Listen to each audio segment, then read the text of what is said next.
Well, I think we're good to go. It's 8:15, so let's call the meeting to order and we'll begin with our Pledge of Allegiance. Join me. I pledge allegiance to the flag of the United States of America and to the republic for which it stands, one nation, under God, indivisible, with liberty and justice for all. All right, we are convening the special meeting of the PUD Commission on August 7th, and we'll begin with a motion to approve the agenda for today. So moved. Any modification? Was that a second, Atul? Yes, I second it. All in favor? Aye. Aye. We're all good to go then. So we'll begin with a report on the emergency declaration for Douglas Road. Kurt, would you? Good morning, commissioners, and hate to say that I'm here to report another emergency declaration, which is not a fun activity. But we have a leak on our Douglas Road transmission line, and we were trying to go through the necessary steps to make this repair. So we know that there's a spot where we had problems with a hydrant, and it's in a very low spot that's typically wet throughout the year. So this isn't something that we can work on with any regularity at all. And so whenever we do get to go out there, and basically the July, August, September area is the only time we can really get out there with any kind of heavy equipment. When we were looking to maybe replace this hydrant, we figured out that we actually have a valve that is leaking and expelling water into a nearby ditch. And so we need to basically try and get that taken care of as soon as possible. I can bring up a picture of general area where we're at.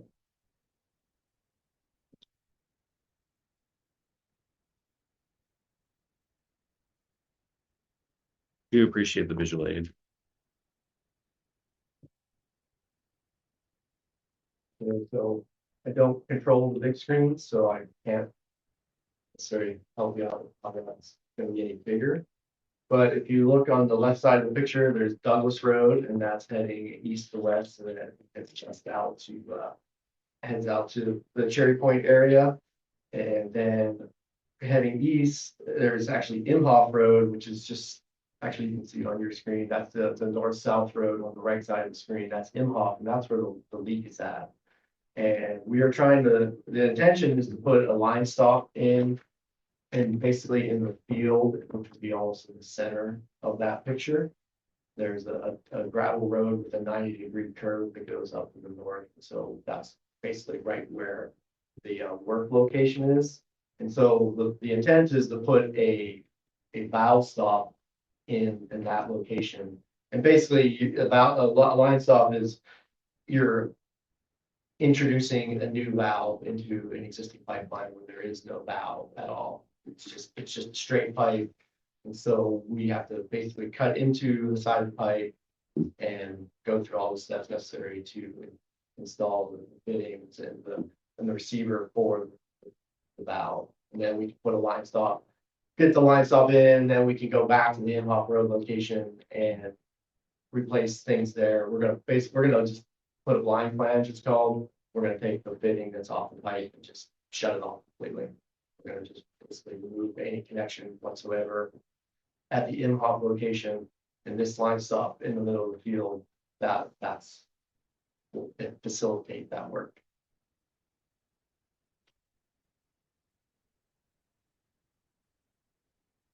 How long will this take? Well, our overall timeline is about 3 weeks. We actually have contractors on site currently exposing the pipe, the actual main transmission line. We're exposing the pipe there, and that's where the line stop will be installed. So they're opening the ground there currently, and the next week there will be other activities. We're going to be cleaning off the outside of the concrete encasement around the pipe, taking all that off and preparing. There's going to be welding required to install the stop connection. So that's part of the issue is that typically in that location, we'll have anywhere between 180 to 240 PSI running through the pipe in that location. And that is required to keep our delivery requests fulfilled out at customers between this plant 2, and the other plant 1. But we're going to be bringing it down to approximately 150 PSI, which is still, I mean, if you had 150 PSI in your house, you would blow off all your fittings, basically. That's not double what you would have inside of a home. And so that's pretty low for us, but it's still a high pressure. So they're gonna be doing work on that pipe during that time while it's still pressurized to prepare the pipe for the welding that's gonna happen. So we're gonna have next week, the plan is to have several days of low flows to prepare that. Then we'll pour some concrete thrust blocks and then do the line stop actually the week of the 25th. So it's a several weeks of work. Yeah, so now I'm seeing the timeline on we're gonna start work Monday and aim for, well, it's past August 25th then? Well, yeah, so the week of the 25th, the 25th is a Monday then. The 25th is a Tuesday. Okay, well, so what's I mean, what, as far as how this is gonna impact our customers and the reduce. So going from a 220 PSI down to 150 PSI is, that's a 33% decrease. Yeah. Approximately in pressure. And so that's just, it equates to a lower gallons per minute delivery process. And we can't go down to zero because we don't have enough capacity from one single plant to run all of the customer demands. Right, I'm just, but if we're gonna have restrictions over a 2 or 3 week period, when. There are gonna be restrictions for, there's gonna be about a 4-day window on 1 week where we're gonna have low flows, and all the rest of the time we'll bring the flows back up. Okay. Because we'll prep the pipe, Yeah.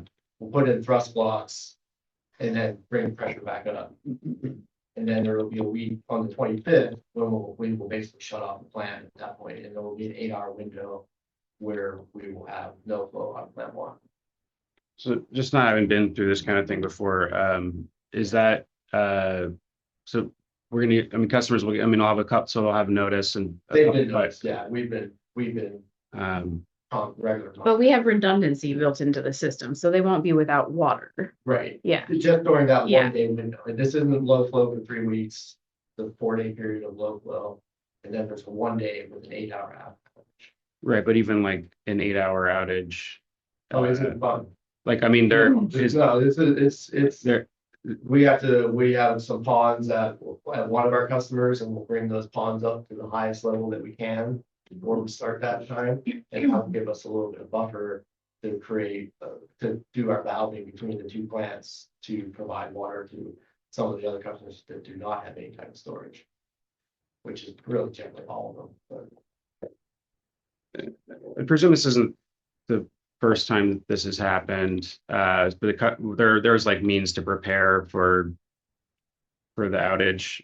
Where they have a couple weeks. I'm sure there's like adjustments in their plans and processes in order to account for that. Correct. Yeah. But I understand. We've got to do it, right? When was the last time we had? Well, we did the work at the D station when we actually installed, with the same company installed the line stop for us out at D station. 2 years ago, we did all that D station work. We had a line stop installed out there. And so, we've talked about the D station work. And so we've done the same thing, but here it's a different location. It's right next to the plant. Where at D station, we were much further out towards the customer. So we had a little bit more just operational wiggle room, so to speak, to work with the pipe. Where here we have it leaves the plant and it climbs the Douglas Road Hill, which most people would not even really think about too much, but there is a lot of head pressure that comes from just from that elevation change. So we can't, without having a full shutdown, we can't really get those PSI numbers down to 0. Right. So we have to do some of this work with a lower capacity functioning line. Until last minute. Oh, Atul? Yeah, no, thanks. I'm appreciating the conversation. I'm curious about two things, and I'll just mention them and then remute. The two things are, number one is that it seems like our discovery of this problem was an indirect a discovery, meaning not direct evidence, but indirect evidence. Am I correct in saying that? And if that's true, what are we doing to try to figure out ways to discover leaks directly rather than through, some indirect source of information that tells us to explore if there's a leak? That's my first question. My second question is, what are the consequences of delay of this exercise? There are certainly better times and worse times for this kind of repair. And obviously you all would know the best time. But imagine in the future best time for this repair, and what are the consequences of waiting till that best time?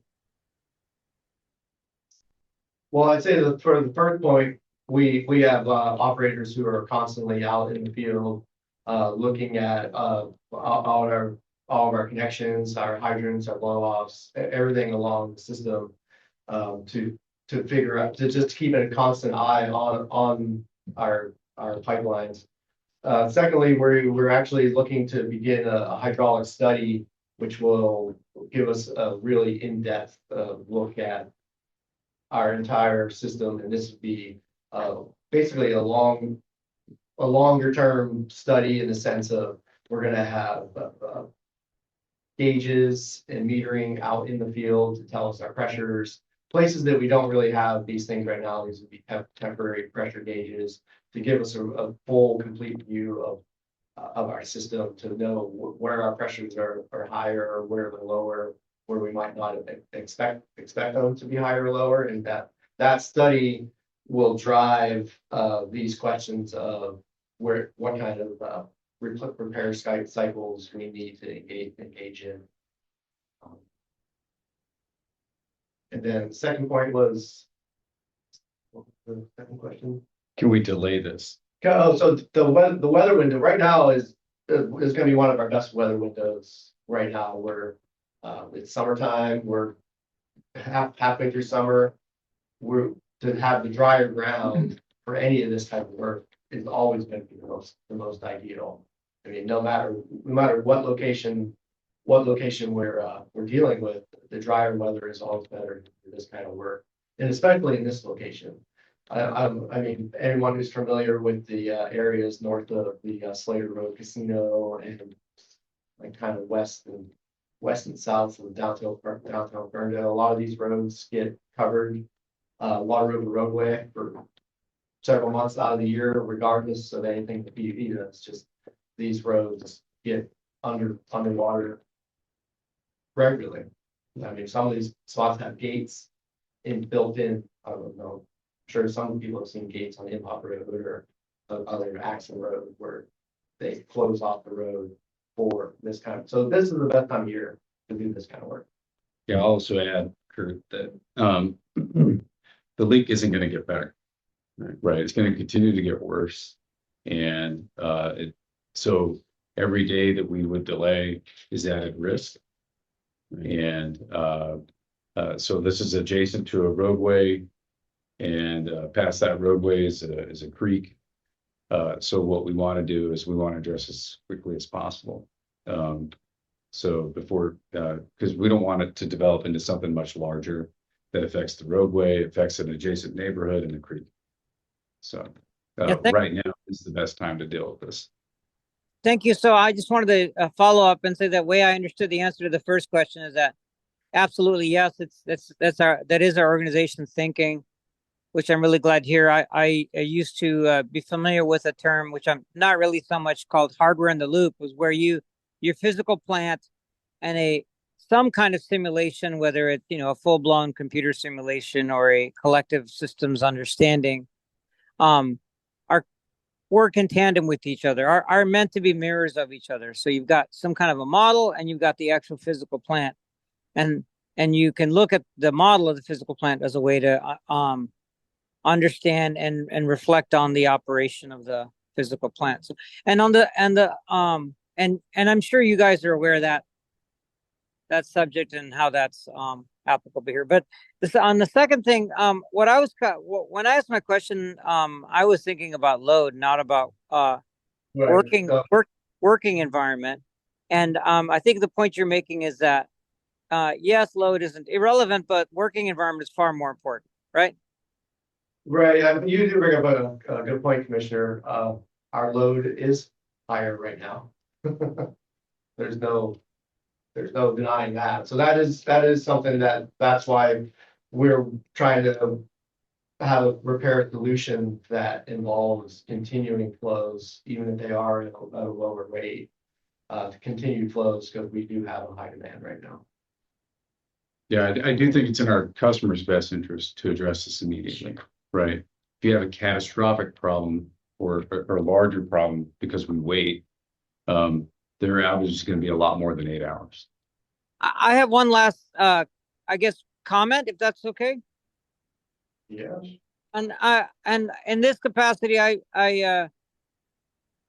dated, guys, but I still want to offer if it's helpful, and that is that there's this potential of doing HAZOPs even in emergency situations. HAZOP is a tool for long-term planning, hazardous operations analysis. And I don't know if there's any now existing emergency or repair-based safety scenarios, like all the way things can go wrong during a repair kind of analysis. But I'm sure you're thinking of that, but just want to encourage that. So it does look like in the emergency incident report that there was a leak that we did put off. So till the dry season, yeah. So we've delayed as long as possible, but then it was further damaged by a vehicle. Oh, okay.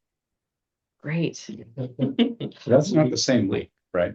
Yeah, that's all that same connection. Same, yeah, the same line. You're talking about the In the off section. yeah, that got clipped. Yeah, Right. Yeah. All right. We discovered this on July 27th, but how long could it have been damaged? Like, I don't know, just, It could have been a while. yeah, huh? That's, So the leak was discovered on December 25th, so somewhere between December and July. Yeah. And then you'll also notice, that we mentioned RW61. We were planning on putting this line stop in anyway. Yeah. Because that was a need for the plant one rebuild. Mhm. Because I mentioned there's a big head of water pressure from the Douglas Road climbing hill. So as part of the planning for plant one rebuild, this is already like, we're gonna want to put this line stop in. Because there's nothing, after you leave, there's a valve at the plant, and then there's not another shut off valve on the transmission line until several miles away. Just one last question. How many customers and what kind of customers does this line serve? So when we talk about an outage, Our big one. our big ones, just the big ones. Thanks.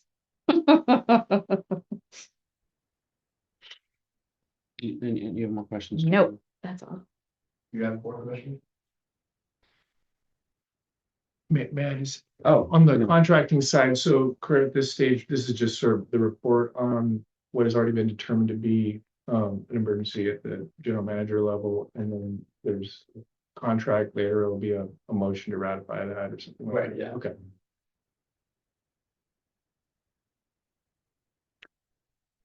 any further comments from other staff or? Doing the best we can, huh? Yeah. Well, I'll move to approve this. I'll second.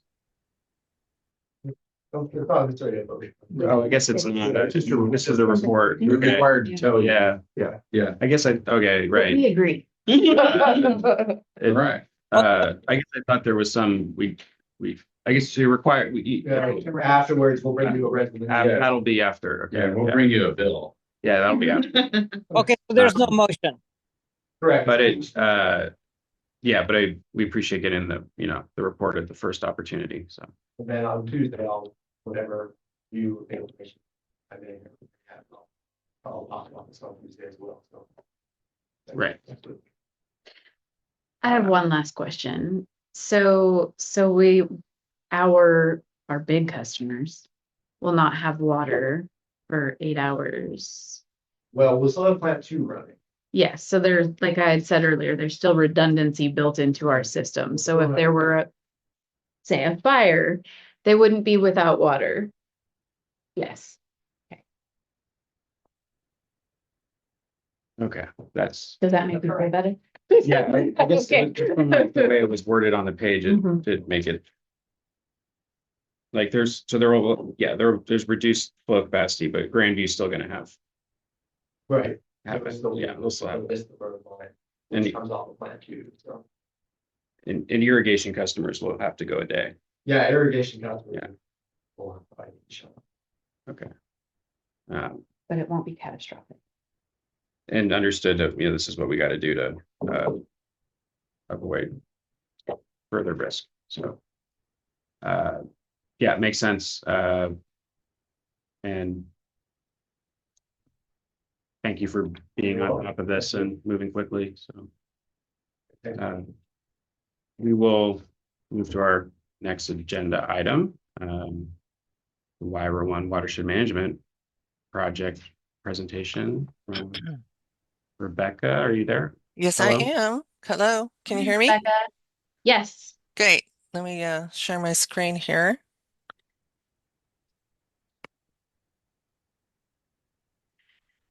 Okay, can you see that screen?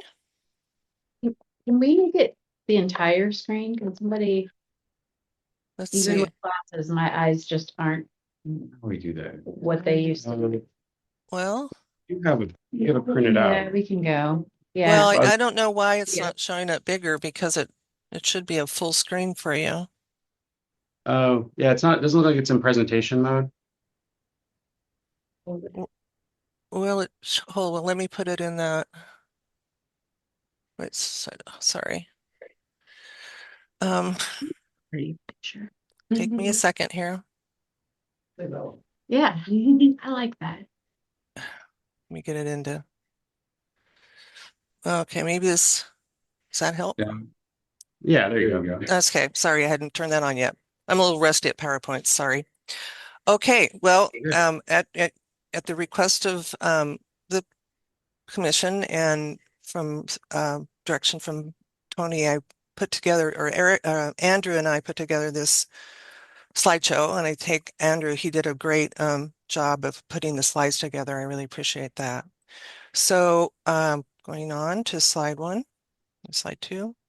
Going to just jump right in and talk a little bit about how this whole WIRA-1 project got started back in actually 1976, when that was the first act passed. But I'm going to just talk about, it predates the planning, WIRA-1 predates the planning process. In 1976, there was a water act from the state that had set up the starting process. They wanted to plan, and they created at that point in time 62 water resource inventory areas, and the Nooksack Basin was named number 1 just because of the location.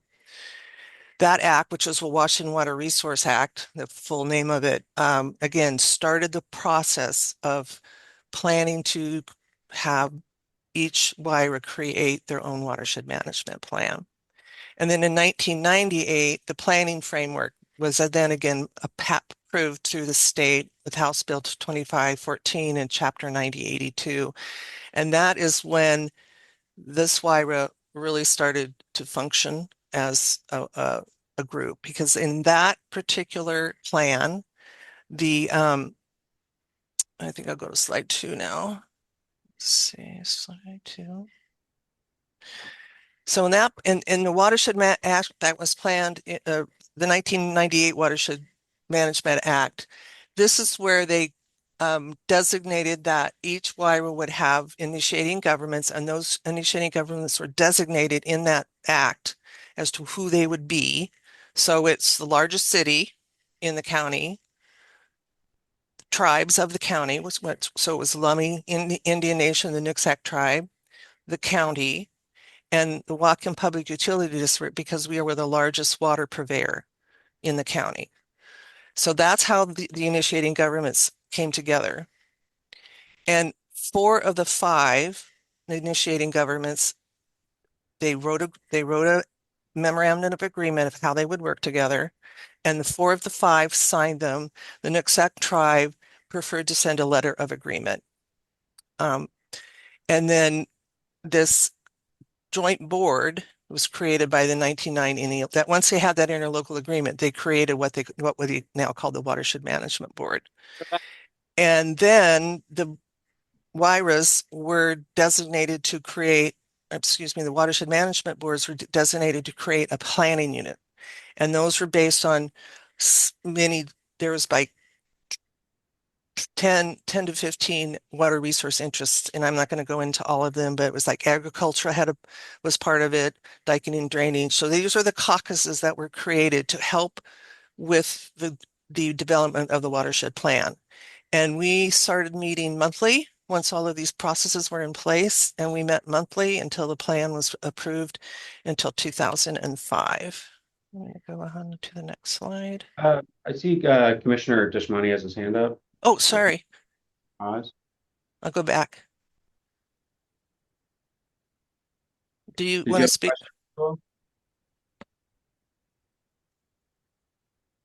question?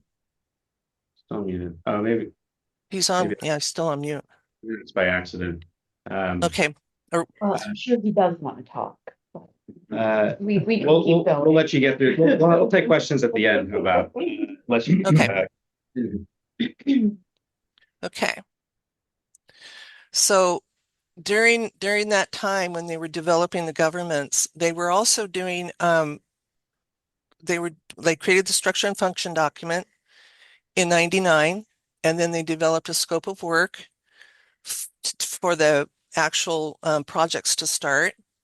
And the scope of work was approved or managed by the Whatcom County, and they were directed to hire a Utah State University to perform the work on the technical projects. And then through 99 to 2005, the joint board and planning unit and all the staff technical teams from the different joint board members worked with consultants on developing this plan. So it was a lot of time and energy and funding. And I should say the funding for this came through the state, and it was over, I think by the time we got done, $2 to $3 million for what we spent. And there was, because we were so engaged with the planning unit, the process of getting it approved in 2005 was pretty successful.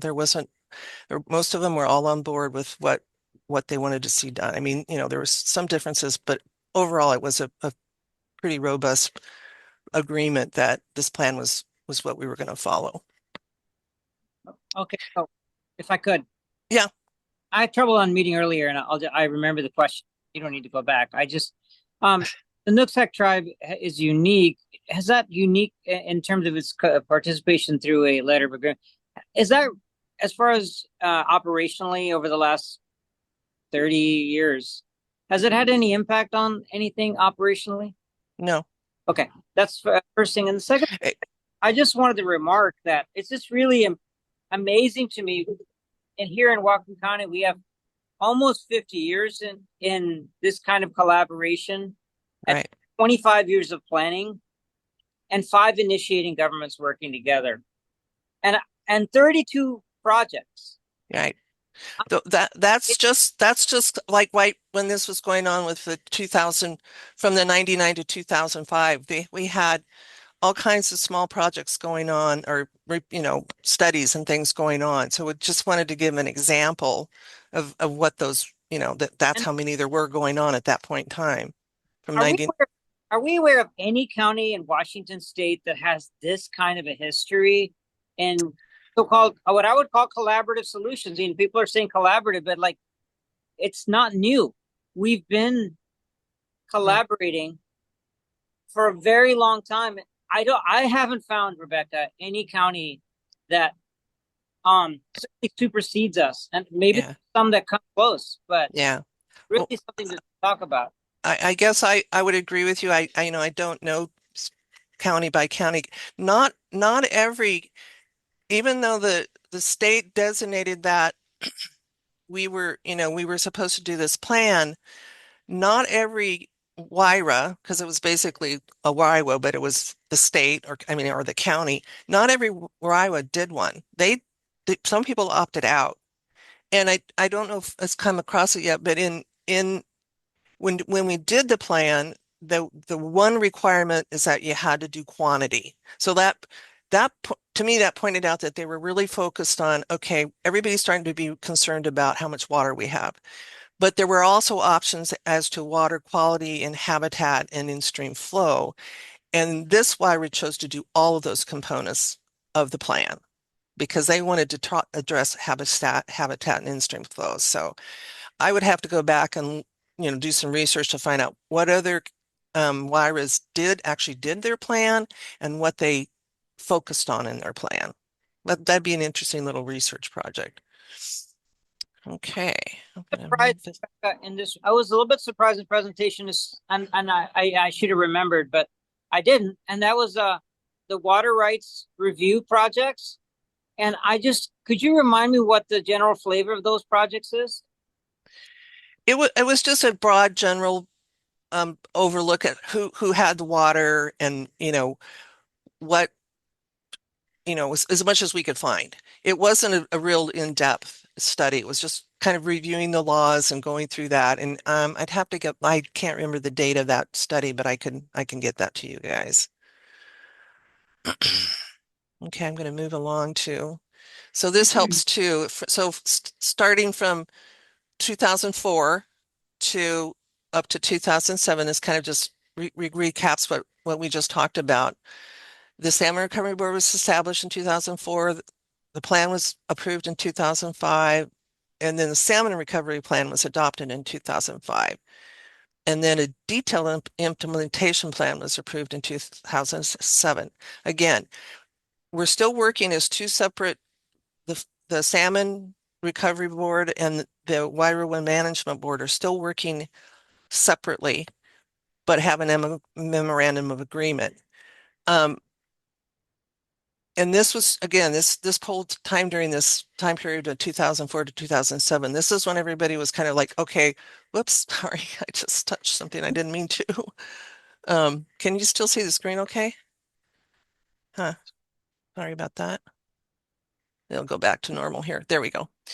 So the implementation of these projects and plans, because we're all working with the funding issues and things like that. It continued under two boards, but then in 2016, the two boards decided it was time. They agreed that they would come together under one board to help and continue to manage it all together. It made sense at that time because they were collaborating and they were continuing to collaborate. And so we again, they approved a new memorandum of agreement in 2016. They also included what's called the Whatcom Local Integrating Organization.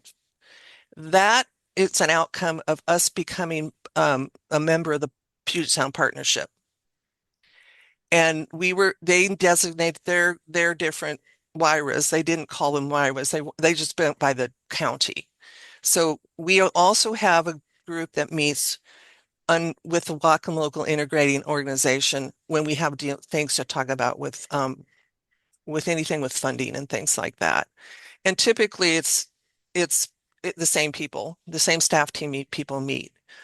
Puget Sound Partnership has through the Whatcom, well, we call it the LIO, Whatcom LIO has been pretty good at funding projects for us. So that's why we stay involved with them. And when they have the funding, we've been able to develop really good projects. And I would head nod to the tribes. They're very good at getting projects done. So they do a lot of them. And that's another reason to stay in a collaborative relationship. I'm going to go on to slide 8. So then during this whole 2016 transition where the two boards came together, we also had the Hearst decision, which is it affected how counties, and you can read it there, how they approve building permits relying on permit exempt wells. And so out of that, one of the House Bill 6091 required watersheds to address that permit exempt groundwater withdrawals. And that's where it caught a little bit. I mean, the tribes were very supportive of that. But there were other caucuses that were not as supportive, and you can guess who those might be. Because it was a concern for the ag community and, private well owners and people like that. The plan, by law, we were supposed to update our watershed plan in 2019. By 2019, we worked on that, but we could not get an approval. And it was partly out of the planning unit that they did not want to approve any changes to the plan at that point in time. And I would have to go back and do a little more research into why there wasn't a consensus, but we had to have a consensus to get the plan approved. The state hasn't given us there's been no back issues about that, or the state coming in and say, oh, you can't function as Wire 1 because you'd haven't updated your plan. They have it on file that we did do the update, but it did not get approved. So they have the plan, it's just not approved. And I don't think anybody have any questions on that slide. Everybody is pretty familiar with the Hearst decision, I believe. And he just released another paper recently in July. So he's still paying attention. I'll go on to the next slide. Pardon me? I have want to clarify some things. Sure. The first thing is regarding the Hearst fix process.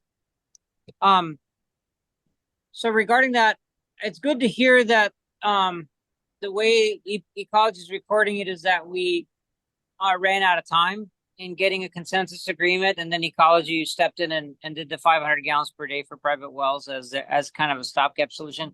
Is there any possibility of replacing Ecology's decision with the plan that the planning unit was developing? I wouldn't be able to answer that question. I'm not sure. Would that be wise from your perspective? I'm sorry, you cut out there a little bit. Would that be a wise thing to explore that? Or you think it would just dig up skeletons and re-adjudicate something that's already been adjudicated? Sometimes you got to leave things lie, right? And then other times. That would be a good question for the joint board to discuss. I mean, yeah, we could reconsider that. You mean updating the plan? Is that what you mean? Yeah, I mean, Ecology's kind of placeholder for addressing the private wells is a pretty simple, is more simple and less nuanced than what the planning unit was developing. And the planning unit, I think, was doing a better job of addressing the main subject of my comment here, which is conversion and leakage of cultural lands into residential land. And I was at the EDI to my colleagues, on Tuesday, you'll hear more about an update from EDI. And I don't want to talk about things off the agenda, but this is on the agenda. And the EDI approved a big project for water sewer infrastructure out in Maple Falls. And what that's going to do is going to create a tremendous amount of sprawl. Yeah, we need affordable housing. So the board, including myself, voted in favor of the measure, but then I'm also realizing here's more conversion. Yeah. So, I just want to bring this up because it's the one thing that the PUD, not the one thing, I guess, boy, that was bold. There's many things the PUD can't do on our own. And here's one thing we can particularly not do on our own is address the conversion of rural land into residential land, which takes up, it's not good for water and it's not good for agriculture. So Right. I was long-winded there, Rebecca. It's okay. We accept comments. Yeah. But you're right. I mean, yes, you are correct that that's a big issue, and which we'll show towards the end of the slideshow. But one of the implementations that was continued and is actually being used is the development of the regional water supply plan. We got a grant for $100,000 through the Puget Sound Partnership and this is what we put the money to. We actually got a second $100,000 because we asked for it and they said, yes, you can have 200. I said, can I have more? And they're like, no, you can only have 200,000. I was the one who at the request of the joint board, the PUD was asked to manage the grant. So we were the ones who got the RFPs out but it was all approved through the joint board. Everything that we did, every process that we did, getting the documents ready for the RFP, that was all reviewed by the joint board. And of course, the final documents, the final two phases of the report were reviewed by the joint board staff, and everybody had a consensus on to approve it. So it went well, but we could have used more money. We could only really study 11 subbasins out of the 20 that are in the WIRA because we were limited. We didn't have enough money to go. So we took the ones that were, there were some coastal ones, and then there was some, like the upper Nooksack or lower Nooksacks, which are, more broader. And then of course the ones in the agricultural land areas. And then we had these through the 21, 23, we just had the contractor writing up the studies, and it was reviewed. And it has been used. It has been referred to, and we're actually going to go back in and look at some things coming up the next month or two. The Watershed staff team and Salmon staff team are going to start looking at maybe some other projects to pull together out of the regional water supply plan. So that was a good basic plan that was broad, but it provided us with quite a bit of information. Okay.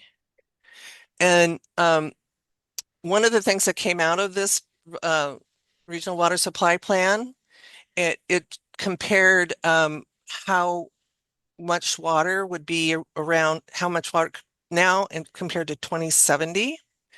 And the domestic use was limited. There was only a few subbasins coming from the 2021 study or 2023. It was done the information was done around 2022, I believe.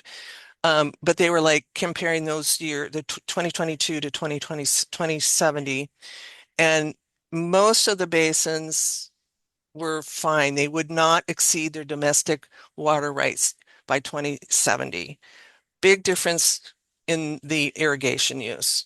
As you can see, it's expected to substantially exceed existing irrigation water rights in all but one subbasin. And I think that was one way up in the mountain, one of the North Fork or South Fork or something, one of those.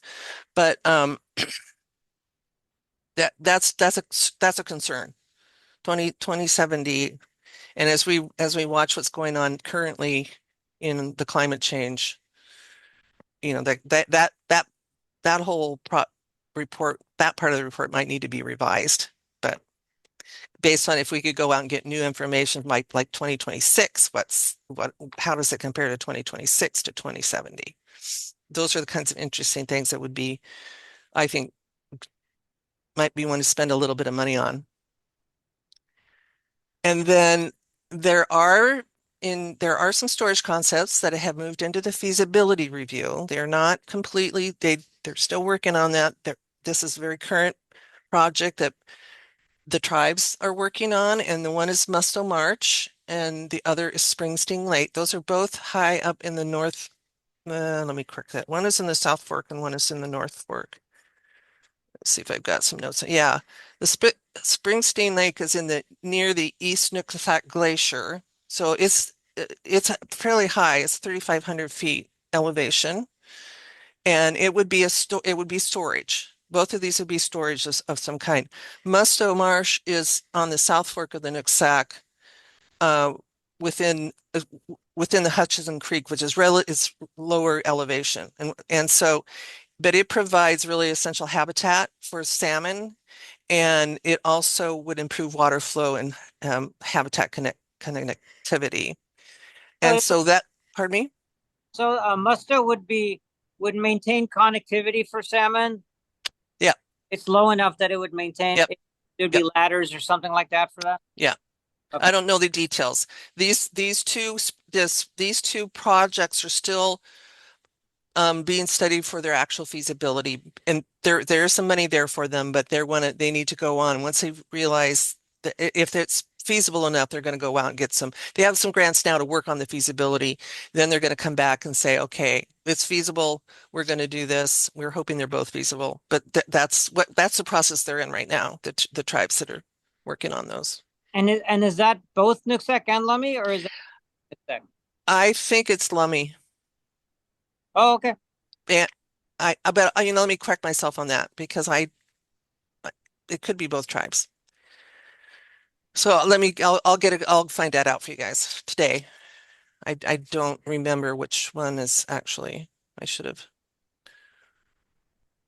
Yeah, I'll get it out right after the meeting, or maybe while you're still in the meeting. I can find out really quickly. So delighted. So publicly, this isn't, and maybe that's a good thing, Rebecca.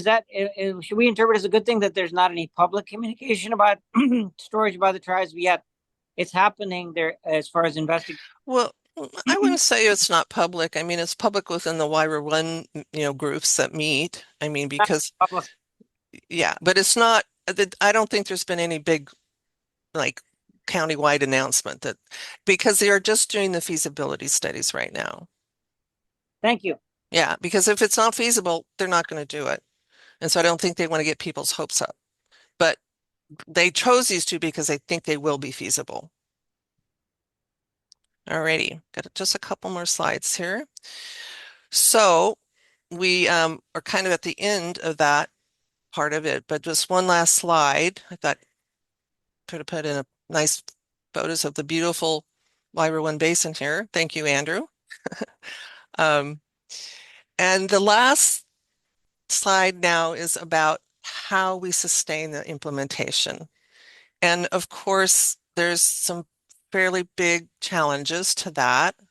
And they're no surprise to anybody, but it's the climate and the hydrology, which is a little bit out of our control. But again, no big surprise. Reduce snowpacks, warmer water, lower stream flows. And I just looked at this morning, I looked at the 730 at the Ferndale gauge. The height of the Ferndale gauge is 4.15 feet. That's how much water is coming down to at least this part of the river, just as an example. There's growth, and this is where you brought up Commissioner Deshmani, you brought up the whole growth thing here, and that's another obvious, the spread of the conversion of the water from in-stream to out-of-stream uses. So again, land development pressure, population increase, and in-stream versus out-of-stream needs. And so that's going to continue to be an issue for people to watch. And then the implementation risk, which is the long-term funding, that's always an issue for these projects that a lot of the county and the tribes and the city of Bellingham is the funding. We want, and again, I think we've been pretty durable, but but the durable tribal and intergovernmental participation. And we have been very successful on working together. I mean, there are times when we maybe not work as closely together, but we still continue to meet. We still continue to meet from the staff team levels, management team level, and the joint board level. And of course, the water right uncertainty of the adjudication, which is again looming over us soon to come sometime in the next 5 to 10 years, and what the outcome of that will be. So those are the kind of where we are. And I appreciate any feedback or comments, and I thank you, Commissioner Deshmani, for being engaged. I know you may have been more engaged than the other two, just because you've been a commissioner and you've also been part of that process a little bit. So, and I'm done. Thank you, Rebecca. You're welcome. It was Rebecca, I have a question for you. shoot. So I've been on the YRA one board since I started Yep. here, Yep. and I appreciate all the work that gets done. I'm just curious because I was talking to Carl Weimer, I think we all did, and I know his group. What are they called? I can't remember. Whatcom Water for Whatcom. They're hoping. I think that they're going to ask to have an ecology to set up an office here, like an office for the Nooksack. Do you think that would interfere with YRO One's work, or do you think it would be a collaborative effort? Like, is it work that's already being done? Just curious what your thoughts are. Are you specifically to the adjudication setting up an office here? Because there is a college office in Bellingham. But no, just not specifically to the adjudication. They're okay. looking for solutions to watch. Yeah. Well, I don't think there'll be a problem with that, but there might need to be a few more people in the ecology department, but there is an ecology department of ecology in Bellingham's in an office space near the Whatcom Park. They have that little office buildings there, and they've been there for a long time. So, and they're still engaged with our staff meetings and when they need to be. And Carl Weimer was on the planning unit way back when. He was, yeah, he was there. So he's been engaged with it for a long time. Yeah. But I don't think there'd be any pushback from anybody in the YRA for ecology. They've been a part of this process forever with us, even in funding processes. The funding for this came through the Department of Ecology. I mean, the state approved it, but that's who they were the ones who helped fund a source for us or get the money for us. So I think they're probably, and that's who I'm going to contact, because I'm going to find out what other YRAs are out there and it's still active. I think that ecology would be able to answer that question pretty easily. But no, I'm glad he's engaged. He's a really good person to be a part of this because he knows a lot. Thanks. Okay. Would you like me to stop sharing now, Tony? Do we have further questions? Do you have any questions? I think that tool. Yeah, I do. Oh, okay. So, of course, we at the PUD understand a lot of this, and obviously that doesn't mean this presentation wasn't incredibly helpful. It was. Thanks for this great presentation, Rebecca. You're not going to be with us forever, and so I'm really glad you got this opportunity to get a little snapshot of the long history and your history with this whole effort. Thanks for all your years of work on that. And one of the contributions that I think I would like to focus on, because it's relevant to next week's meetings, is the sub-basin approach. And so what I want to ask you is two questions which you probably don't know the answer to. Or if you do, that'd be wonderful too. And that is, to what degree is the sub-basin approach understood to be the right way of doing things within the PUD, within the watershed management board, or within the community at large? So that number goes down. It's less awareness, certainly in the community. If I go and talk around people even who know about water in my community, I can tell you none of them know what the hell I'm talking about if I say sub-basin approach. Right. Yeah, but so Well, that yeah. Yeah, and I understand what you're saying, because unless you're involved in at the, I don't even say that intimately, but if you're not a person who's paying attention to what's going on with a lot of the water issues in this county, the sub-basin, just saying that, people go, what do you mean by a sub-basin? But I think it's very important that, yes, there might need to be some more, we might want to do some more general outreach. It was kind of ramping up a little bit when everybody thought that, you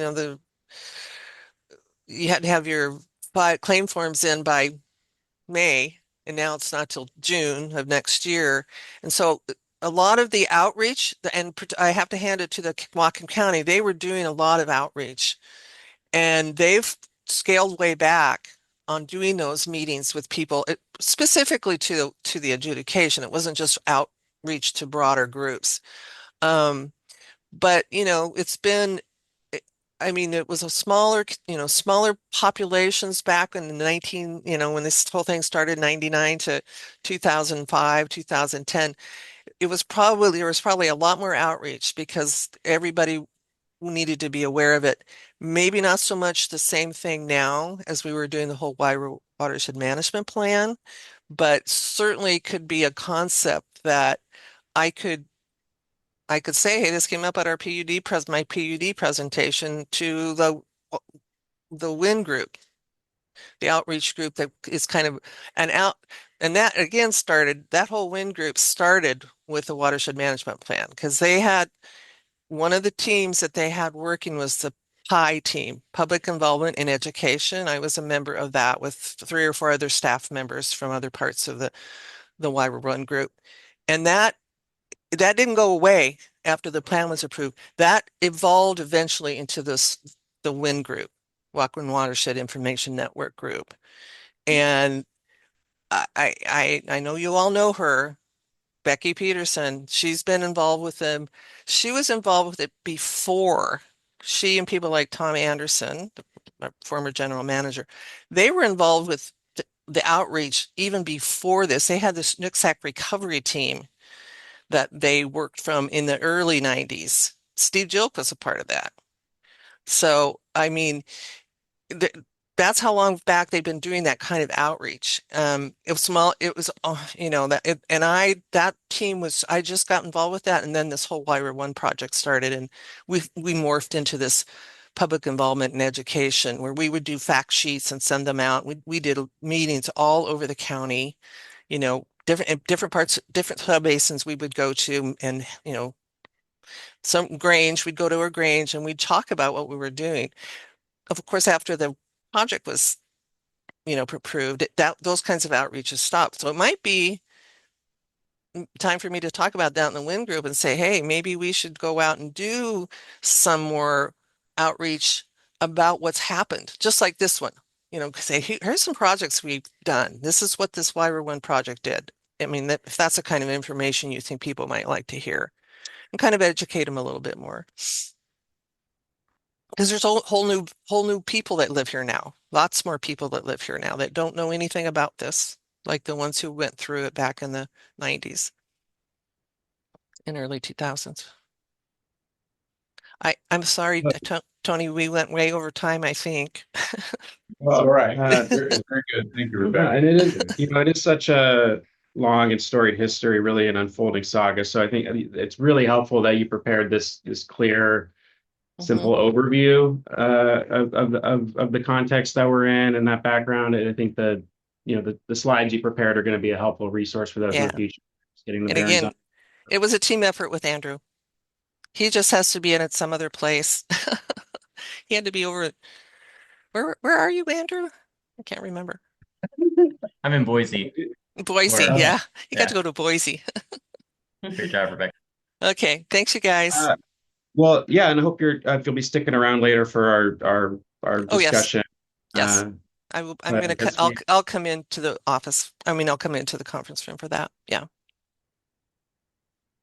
Great. Okay. Recognizing, yeah, we are a little behind schedule and we have our legal counsel here waiting. So we will move into an executive session to discuss with our legal counsel pending or potential litigation pursuant to RCW 40.30.110. Is there another link I should hop on then? You are we getting that to all the do we have There was no link requested, but I can make one really quick and I'll get him on. Okay, so just watch my email, Mike. Yeah, I'll send you an email with the link once I create one. Okay, thank you. I see Andrew has a hand up. Oh, just if you'd like me to be in executive session, would you send the link to me as well? Will do. Okay, well, we'll wait for a moment while we transfer over the Zoom, but it's 9:16 a.m. We're going to pause our public meeting and members of the public, if you'd like to stick around, we're expecting this should be 25 minutes, so we'll accounting for maybe a brief recess afterward. Let's see, let's say we'll reconvene the public meeting at 9:50. Does that sound about right? 9:50? Okay. Well, okay, we will resume our public meeting now at 9:58 a.m. Thank you, everyone, for your patience and for sticking around. Rebecca, actually, if you wanted to sit up here, okay. All right. Well, we'll happy to have you participate in this too. So we're going to discuss Washington's Water Future Initiative. And, we talked about this previously a bit. And, the governor reached out and there's been a few venues and opportunities for public input with different stakeholders. And there's some upcoming meetings next week for a utility-focused panel or session with the Department of Ecology staff, as well as one locally focused for the Whatcom watershed, Nooksack watershed, and we're going to be participating as a major stakeholder on this issue. So this is our opportunity to get clear on what we want to communicate to the governor's office and ecology. So thank you all for being here. Would just in the run up kind of there, would anyone like to add anything and what we're looking for in this discussion? I guess we could even go sort of line by line, I suppose, ecology has listed a number of paths to progress for this. And, we would just like to maybe line by line address like what would be the challenge. I don't want to stay away from barriers, but what are solutions? And then for Whatcom County, what would the priority be? Because, Tony's going to be heading into these conversations, and I think it might be helpful to sort of hear what the commission identifies as a priority for you to, I'm sure you're going to get just 1 minute instead of 30 seconds now. Yeah. So, right. It'd be good to understand the priority. Yeah. Right. So we have to narrow that down. That's our main objective here, is to land on Coach our guy. priority. Yeah. I'm ready. Yeah. Okay, well, so there's a few these general topic areas applicable to many watersheds across the state, but including ours identified. There's aquifer recharge, reclaimed water, water storage, conservation and efficiency, wetland restoration, floodplain restoration, and region-specific strategies to build resilience.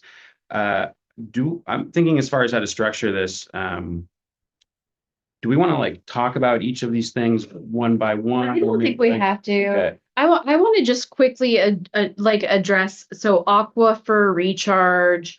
water storage, those have, I would say, the same challenge, right? In the same challenge would be the foster decision, which we've talked about sort of at length in public meetings before. And that's, so the foster decision requires that you return any water in same time and place that you remove from an in-stream flow, which doesn't prohibit, which makes it difficult for any sort of storage or aquifer recharge to happen. So aquifer, we would love to have water storage and we would love to be able to recharge aquifers, but the hitch and the giddy up may be the foster decision. Could you just for those in the public briefly, just summarize how that presents a challenge?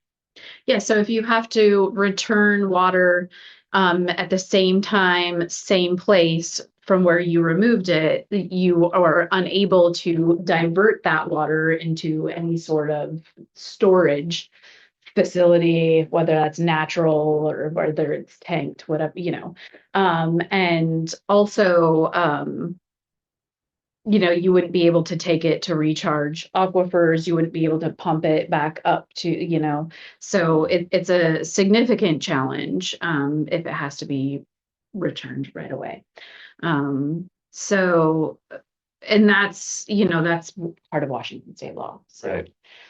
The only at this point that we know of, the only solution to that would be to have a legislative change, whether that's for the entirety of Washington state or hopefully a regional exemption. Like I had said, so I was really happy to see in this multiple paths to progress that they had listed region specific strategies to build resilience, because I think that means they're open to hearing about our very specific issues in Whatcom County. And here it's not just about, I feel like a lot of times we talk about drought, right? We need storage because we're having these summers or we're going to have drought. And we've seen models of the river where, it's dry for 3 months out of the year by the year 2070. And all of that is true. But also we're having devastating floods in Sumas and Everson that are displacing homeowners. One person lost their life several years ago.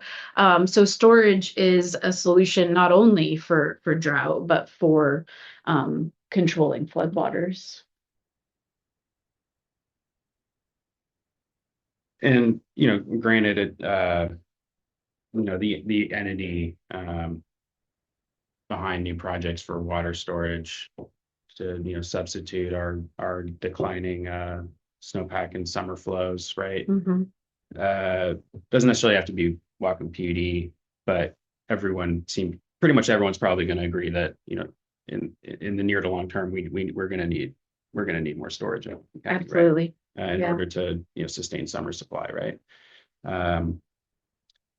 So, I mean, that's, it gets a little trickier when we're talking about, trying to move into how we, propose a solution, in working around, assuming the law is not going to change.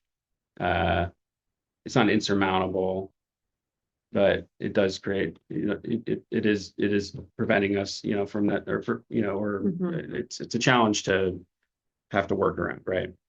It is. And I think the solution would be, personally, I think the solution would be to seek an exemption for that decision, or to put it back on ecology and say, well, what's our option?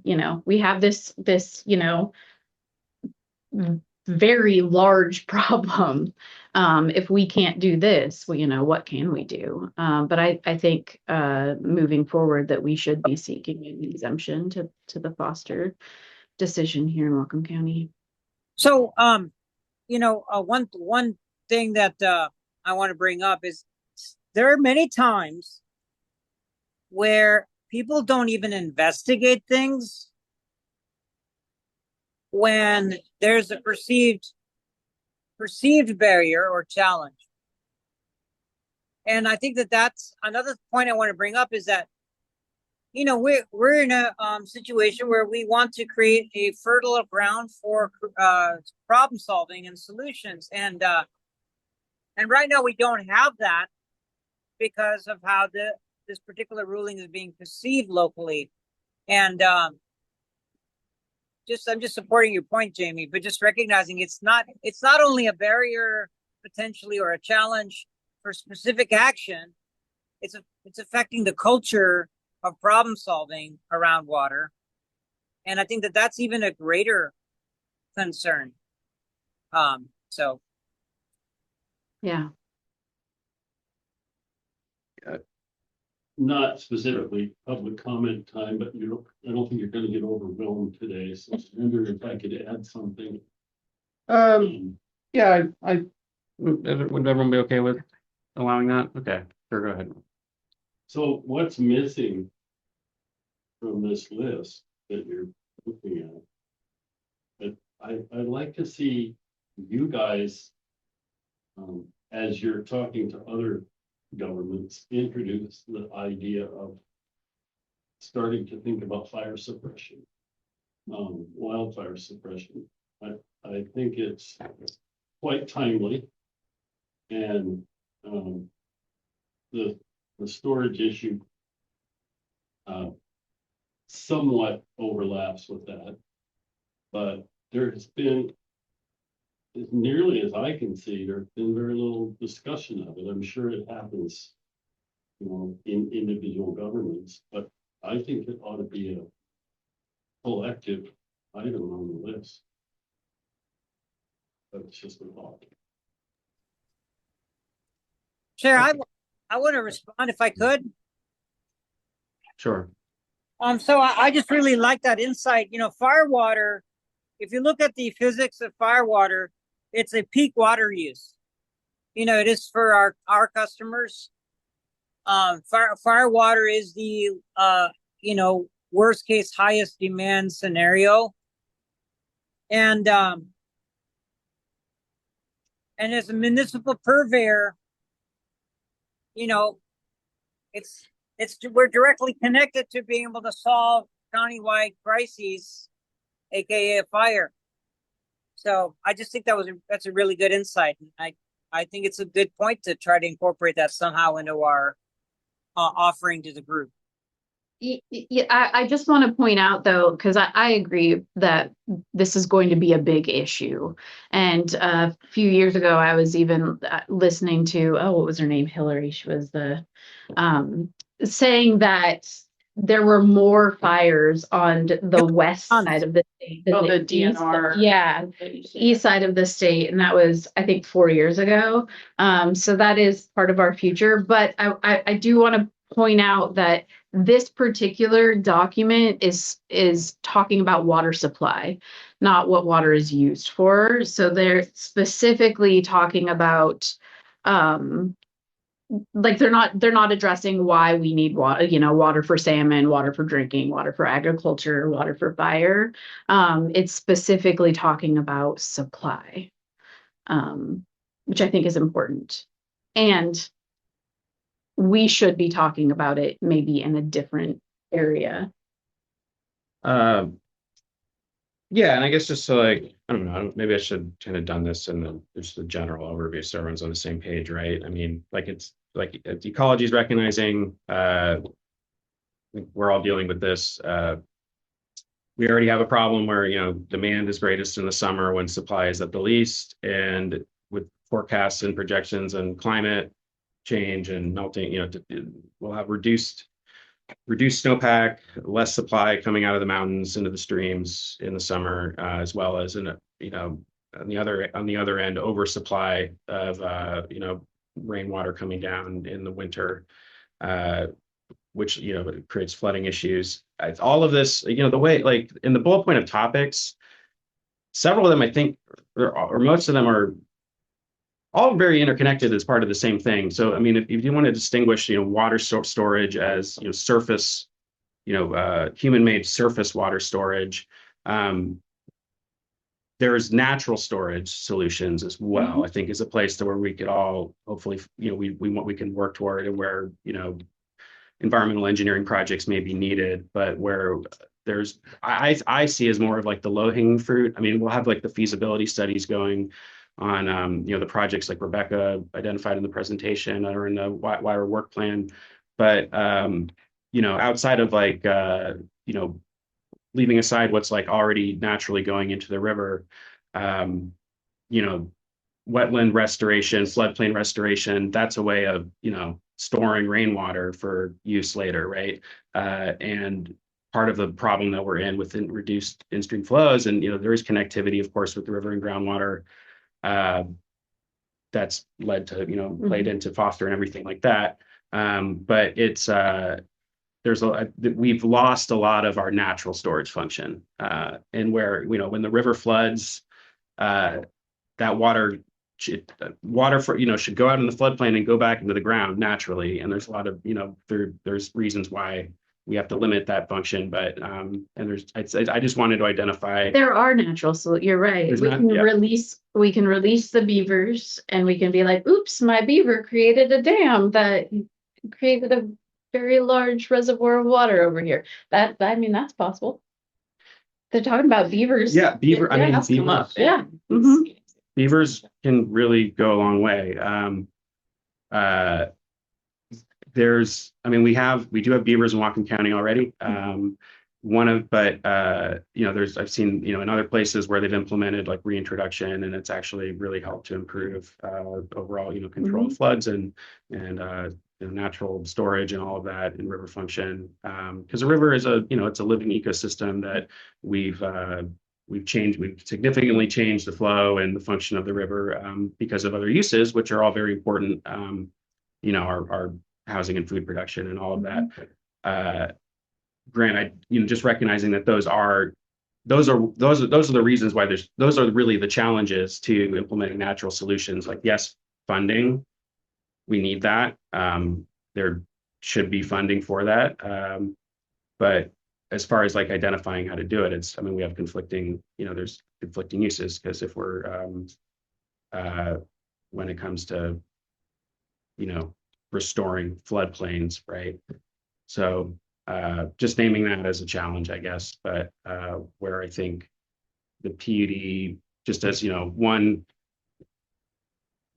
part of the community here, I hope we can support just prioritizing natural solutions. Wouldn't floodplain restoration here in Whatcom County literally look like flooding Sumas? Allowing, because that is the floodplain. Well, obviously we can't do that. Yeah. It's flooding anyway, but right. no, it's restoring function to where the flooding is going to go and recharge into the ground rather than. So the area, guys, where I've when I've looked into this, that I think are being looked at are off the South Fork. There is substantial property which can be floodable off the South Fork, and beavers can be used for that. One of the things is that beavers have altitude limitations, and I have to say that this is connected to my activities this weekend. I think a great name for a string band would be the High Mountain Beavers, but also a really good idea that's being pursued to breed beavers that can dam at higher elevations. And why that's important is obviously at higher elevations. And there's beavers in the world that build dams at low elevation. There's beavers that go up higher, and bringing those kinds of beavers to this community could be another important solution too.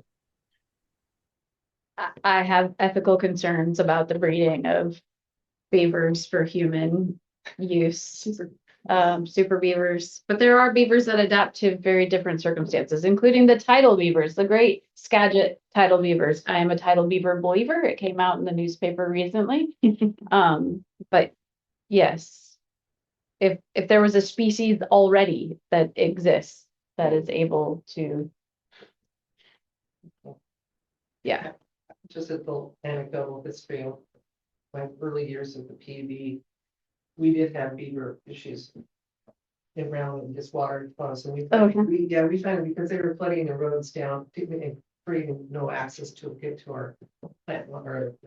Oh, interesting. So we had to have somebody come to gently take them away and move them. But it happens. Yeah, rehome the beaver. And we did home it, but they were lots of water across the access for them. Thanks for bringing up the natural solutions. Yeah. Yeah. And Yeah, and then- also with that, I want to say, Eddie, is what's referred to as off-channel storage or in-channel storage, where there's solutions for you know, having capacity right along the river storage, that can make a difference. I think there's already some great work being done with the county's conservation easement program in order to, for property owners are able to voluntarily participate and benefit from allowing lands to flood and such, right? So I think that program I think is it's so something that we could support or ask encourage more support for if it's a proven and effective model and it's just kind of going. Granted, no one wants to, well, typically, I mean, there's obviously a lot of places that we're not going to restore, right? And like Sumas is like 100 years ago, it was literally a lake that was drained out. And so you created you unnaturally created an area that was naturally flooded and tried to prevent it from being flooded. So that's just going to continue to be a challenge. Like I don't think there's any one solution we can do that's going to, easily or foreseeably prevent flooding, right? It's how do we like manage and adapt and build. And, also I think, in the meantime, right, we need to, maybe it's adjacent to this, but, supporting flood resiliency, right? And I know that the county's also been, they have their future floodplain initiative where they've been, projecting and updating their maps and planning around floodplains and, guiding future development. Because, some argue that, it's up to the property owner to take the risk, but they should definitely, at least people need to be informed about the risks, right? And when that comes into like zoning decisions, it gets tough, but that's all in the county's realm. I just know it might come up in the conversation locally at the Whatcom table. I mean, focusing on what we can do, it's really in, I don't know, like sorry, I kind of just went off on a tangent. No, it's fine. I do disagree with you on one point, though. I do think that there are engineered solutions that will keep Sumas and Everson from flooding, or to some great extent, keep them from flooding. And that's where I guess that was kind of my point, is getting to like where we can support natural solutions that mitigate or reduce the flooding of those places, but also support aquifer recharge and longer term storage of rainwater. That's the sweet spot of it's identifying those areas and where its support is needed to make that function. Great. And I think there's probably, there's lots of things that are getting worked through in plans and studied, but we keep coming back to where if this, I think kind of as an overarching ask, if we can ask the state to support the work that's happening locally to figure out and find those consensus solutions and the plan, and more support for that. Okay. I do want to talk about conservation and efficiency. Looking at in the eye here. So because I've said it in public before that we have a challenge with conservation in Washington state, and that is the idea of relinquishment. That's part of Washington water law. And so I hear a lot from a lot of people about, why can't the farmers just, use better equipment for irrigation instead of, spray guns that have evaporation, and why can't we like implement these measures to save water that already exist? And that's because Washington has basically a use it or lose it clause, right? That's that if they're not using that water right to its fullest extent, that they could lose that water right. And during adjudication, that's particularly difficult to get around. And so just to speak to my asking for exemptions, it would also be really handy to have an exemption to relinquishment. I know Eric Hurst has probably talked to every single person in this room about agriculture and water conservation, and he puts out his white papers and they're all just absolutely wonderful, and he's absolutely right that we could be doing better to conserve water, but nobody's going to do that if they're going to be punished for doing it by losing their water right. Right. So that is definitely something that I would bring up in these conversations, that it's not helpful to our future to have people relinquish their water right because they're conserving. And I do think that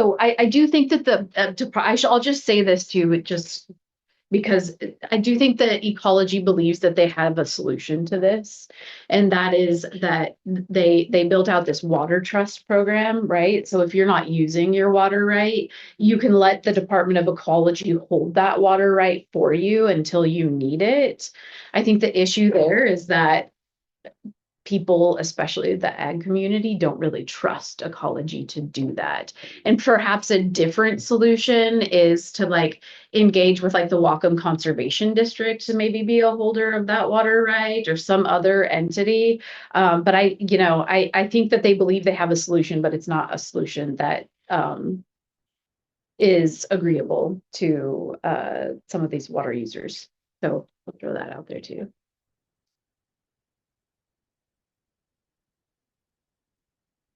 I mean, with water banking. Water banking is different than a water trust. Okay. So the water trust, they are holding that water right for them. And then water banking is like say the ag community decides to like join together and allocate their water rights for other users to use. But a water trust is handing it over to ecology, and it's not being used. Does that make sense? Okay. I know it's probably, it's not really a matter of consensus, right? As far as like what entity or department, or whether we create a new one or whatnot, right? As far as forming that for Whatcom County, right? But I think, are you hearing it is pretty, it's like, is there general agreement about that idea? Is it? I think that's going to be an ask. I think that's, it's really a beautiful thing to see people from very different sides of the aisle working together to see Carl Weimer, environmentalist, working with Fred Lickel, the ag guy, right? And on sort of solutions to water. And I think, and they have agreed, it sounds like, to make an ask of the state to have a specific office for the Nooksack water basin, because they've seen it work in other areas, right? They've seen it work in the Columbia. They've seen it work, I think, in Yakima. So I think that, I mean, shocking to me because this is staffed by ecology, that they would come to an agreement on that. But I do think that they will be making that ask. I think that everybody's decided that like, ooh, we're going to need a little more help and a little more education and a little more something. So yeah, I think that that's going to be an ask. I think it'd be really helpful if we make sure that, and it's there. I know we can't make sure. So let me just back off what I was just about to say. The more that they understand about the presentation we saw before executive session today, and what the history is and what's already been done, and it both indicates to a positive history collaboration long before adjudication was on the table.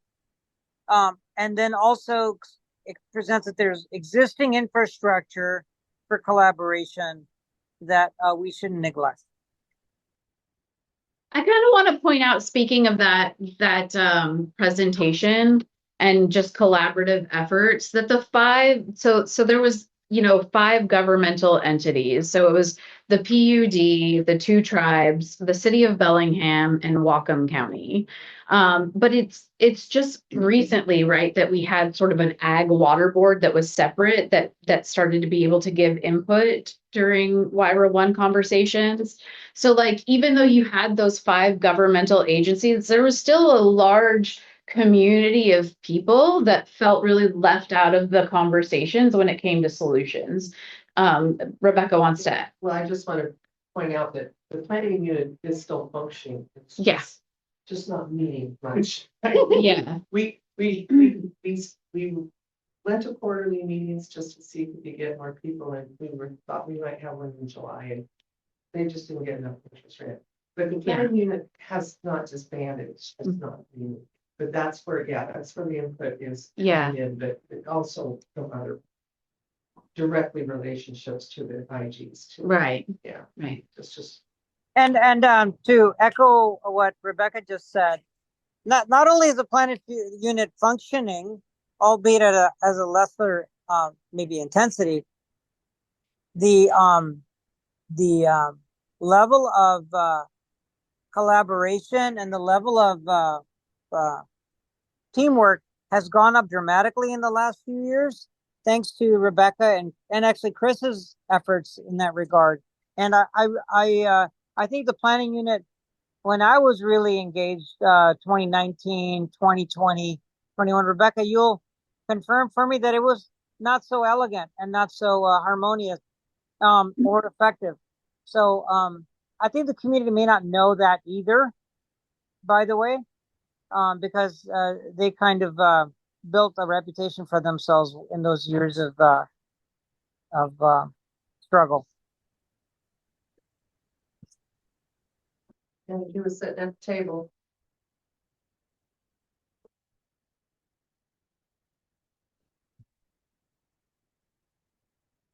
Want to talk about another so Atul, you probably saw this on the thing. They talked about reclaimed water, just because Atul and I have brought up in the past how cool it would be to have like a regional water reclamation facility. They do have that in some areas. The idea that we would ever have that is like, that we would be involved in anything like that is far-fetched.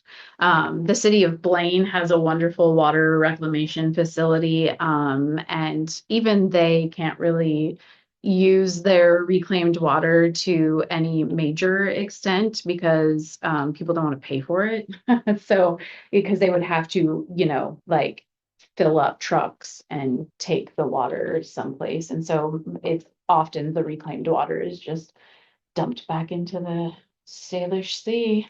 There in Drayton Harbor. So like I love the idea of water reclamation, and there's potential for huge water reclamation at the refineries, but the question is, what's the case for it? At that point, it's already so close to the sea. I suppose if you reclaimed a huge amount of water in partnership with our customers, you could send it east, but what's the feasibility of sending huge amounts of water east, and is that even a good idea? So, well, and that's private industry would be reclaiming the water. I mean, it's an expensive project. I don't think anybody would willingly jump into that level of expensive project anyway. So yes, money is the barrier.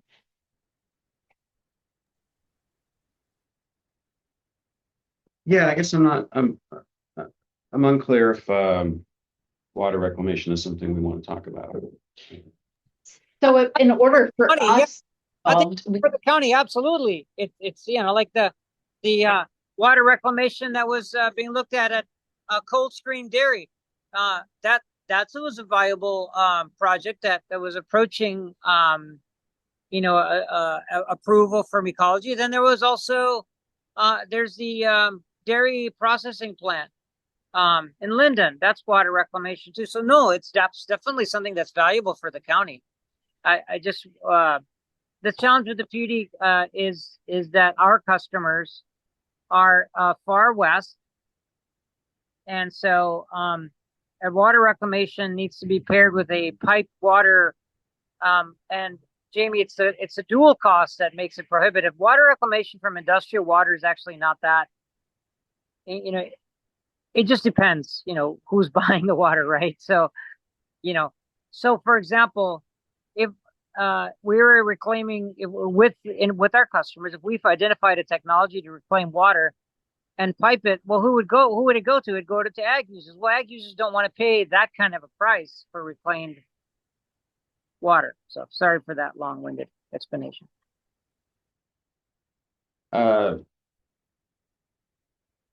Supposing it's something customers, you know, if they were incentivized to, if it would, you know, they could have their own water reclamation system, right? Or would this be something that is this something that we want to explore as a PUD to? No, Like- I don't think so, because we would have to have some sort of wastewater, which would actually require a ballot To be a initiative. wastewater Yeah. utility? Right. And then we would have to, you know, build out like a membranes, and it just wouldn't be, it's not for us. It's not for us, Yeah. but certainly for other large users, right? Yeah, There's perhaps even obviously other, I mean, yeah, opportunities. it's not specific to our region. Maybe it is to other regions. I think Spokane County, I think they have a regional water reclamation facility. I could be wrong, but you know, it's a heavy lift, and such a cool idea. But, you know, you may as well put, you know, desalinization on here if you want to talk about pie in the sky. Oh, just, oh, yeah, okay, yeah. Mhm. Yeah. Like, maybe, yeah, I don't know if it's a desal, I think of as like a last resort, Right. kind of thing that, you know, if all else fails, that's what we'll have to do, but, if we can even have enough electricity for it. There's the rub. But, you know, what did you, so on, conservation and efficiency, sort of in this, maybe in the same sphere of things, Oh. is that,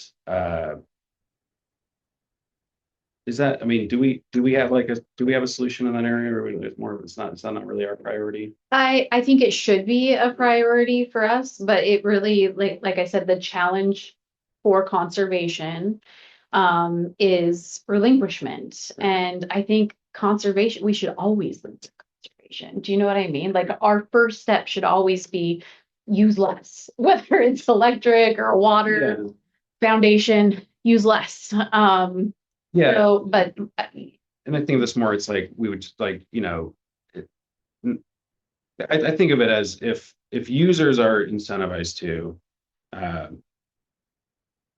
or supported in, you know, water use efficiency, right? mhm. That means there's more water for other users in the future. It doesn't mean that, you know, it doesn't necessarily mean that we end up, you know, saving water and using less water. It means more future users who don't even exist now may get to have water, because we have there's a trajectory over time for supply, right? Yeah. At certain times of year. So- Farmers want to save water. They do. My father-in-law is a 5th generation farmer. He's also an international agribusiness consultant and did a lot of projects in the Middle East. They know how to save water, probably better than any of us do, right? And they want to do that. But here in Washington State, they're punished for doing it because of relinquishment. And so they would, if there were just getting rid of relinquishment would be it would incentivize the process. I mean, there's all sorts of equipment that's available to them too for water saving measures, which equals cost saving measures for them as well. relinquishment is the challenge. And yeah, and I guess I'm not well enough educated on why it's so why, I know there's constitutional things and all kinds of things at play, right? But as far as like why it's not so simple to go and fix that law, right? Yeah, why is so, that? why? Why? But it is a challenge, right? It is. That yeah, just recognizing that it's a disincentive to use less than one needs, right? Right. But again, I don't even think of it as like a way to do more with more, right? Rather than necessarily use less, right?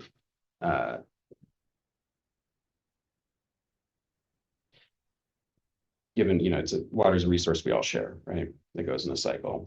So not so much of a challenge for us. Like I don't think I mean, we can be clear that we're not really, as a PUD, we may not be facing the same kind of supply challenge in the main stem of the Nooksack as the distinguished with like the South Fork and the North Fork, right? But supporting efforts to keep their in-stream flows up is going to also benefits us, right, and everyone downstream.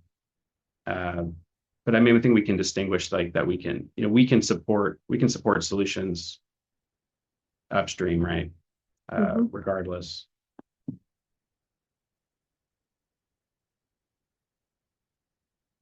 Okay. Yeah.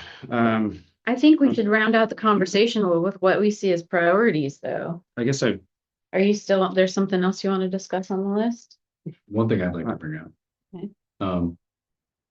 So if you look about 2/3 the way down the page, Washington Water Future helps support these discussions and build stronger partnerships statewide. By bringing together many different voices, we can identify shared priorities and shape future policy, planning, and on-the-ground actions. I have a question about the Washington Water's future as it relates to the water management board. And one, has there been any interaction with the water management board, to your knowledge, from Between this wash? Oh, that would be a question for Rebecca. I don't think so. right? We're And had any meetings recently since this has come out, so. I think it would be good to stress to ecology and the governor's team that I think it's important that they build into whatever the future it is they think they're going to do with this initiative, that they tie it into existing structured groups like our water management board. We already have a team. We've talked about today in your brief, the numerous projects that have been done and the work that's been done together and the unity there. I'm concerned they're going to create another structure, right? That may not be as inclusive of the groups we already have involved. Yeah, that's a good point, and that's kind of why I had asked you that question about water for Whatcom, because it seems like, so we've had WIRA 1 for years, and now we have water for Whatcom that really wants to get involved and policy change, and they're going to be at the meetings, and then you have the PUD that is working on things separately as well as being part of WIRA 1. It seems like and Water for Whatcom is asking for an office for the Nooksack Water Basin. We have a lot of people working together, and then it's also fracturing at the same time. Well, And that's come up in discussions with the staff teams. yeah, okay, yeah. They're aware of that challenge right now. Yeah. Discussion or his point. Yeah. Oh, okay. Yeah, and that's kind of why I had mentioned that like ag didn't have a voice. They're users of the water, so they're not a governmental entity, and so they felt disenfranchised by WIRA 1 because they didn't have a voice at the table, right? They had to rely on their county council members that were representing them, and oftentimes there's a disconnect there too. So. They were at the planning unit level. Yeah. Well, That was before there was NA water board. Right. So, So yes, I think it would be great in this conversation to talk about all of the ways that we already have, you know, different offices discussing it.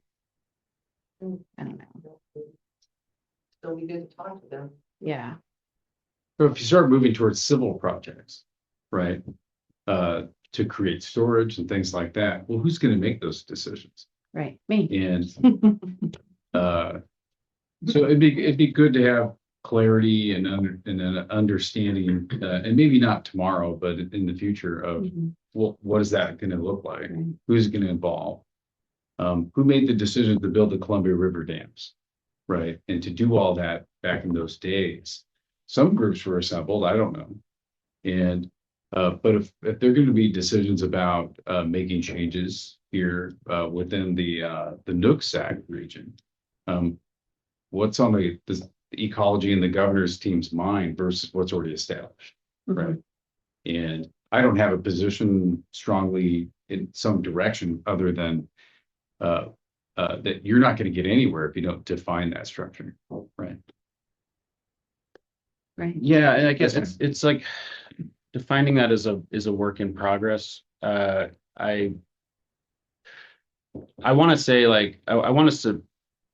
I like what I'm seeing in that you know the conflicts have brought everyone to a place where they're being collaborative in a way that they weren't just a few short years ago even, right? Certainly not at the time that the Hearst decision came down. I want to support that. I would like to ask the state to be supportive of the folks on the ground who live here and know the place and know their stakes, continuing to collaborate. I mean, support with facilitation of that process, and because not everyone's going to be in agreement about the form of a lot of particular solutions and structures, and who's going to hold the bag, right, and all of that. But we're getting there. There's progress happening. That said, though, just want to recognize that so far, the tribes are not really part of that collaboration at this point, and for very understandable reason, given pending claim filings and everything. It's not quite the time to be collaborative, perhaps, but just recognizing that their use is from time immemorial and is treaty protected, and it's just not something that's going to be negotiated around, right? That they're just like a really key and important participant in any any solutions that we identify and need to come to consensus on. It has to be with they have to be on board. And so I guess I don't know that all the dynamics around it do create a challenge, but I guess that's just to say I want us to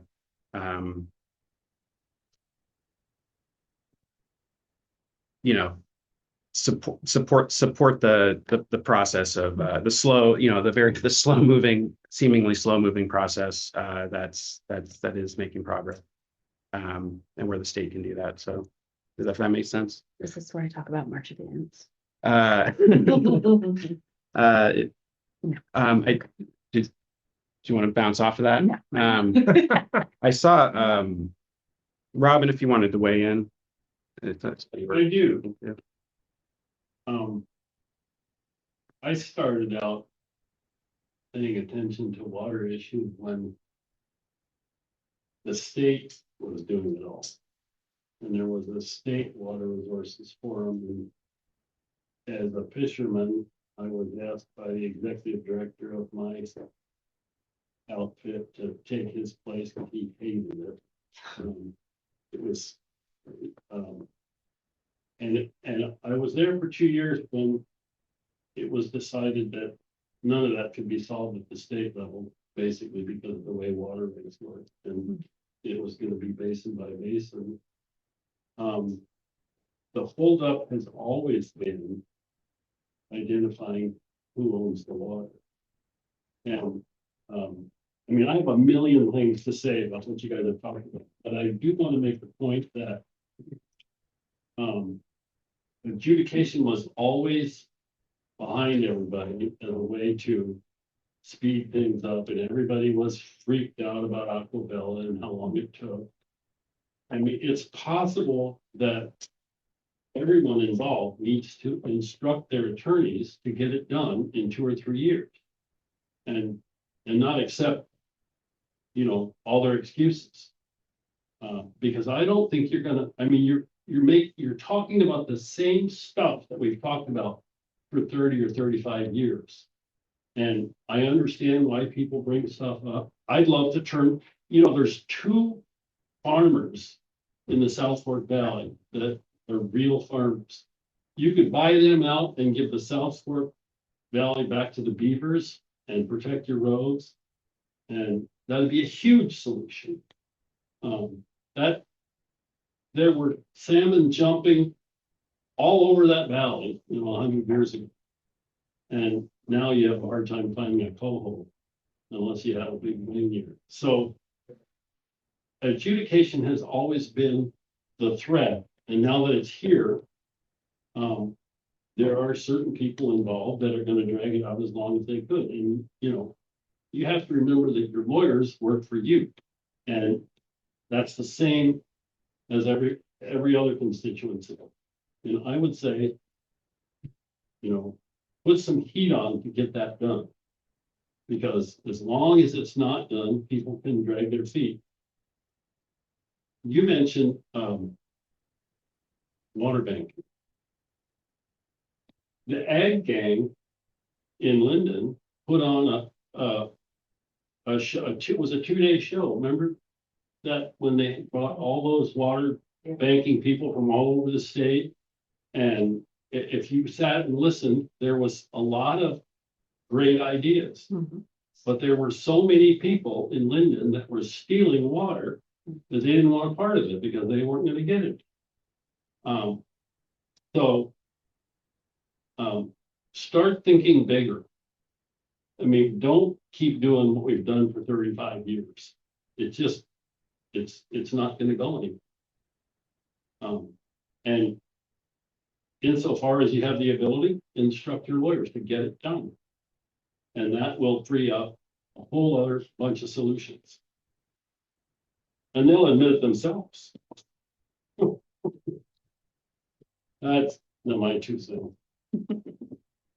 I had made a joke earlier that water talks are like watching the March of the Ents from the Lord of the Rings, that they want to talk about it for 100 years before doing something. So you're heard. It's a problem.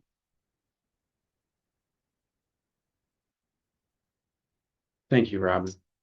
Anytime.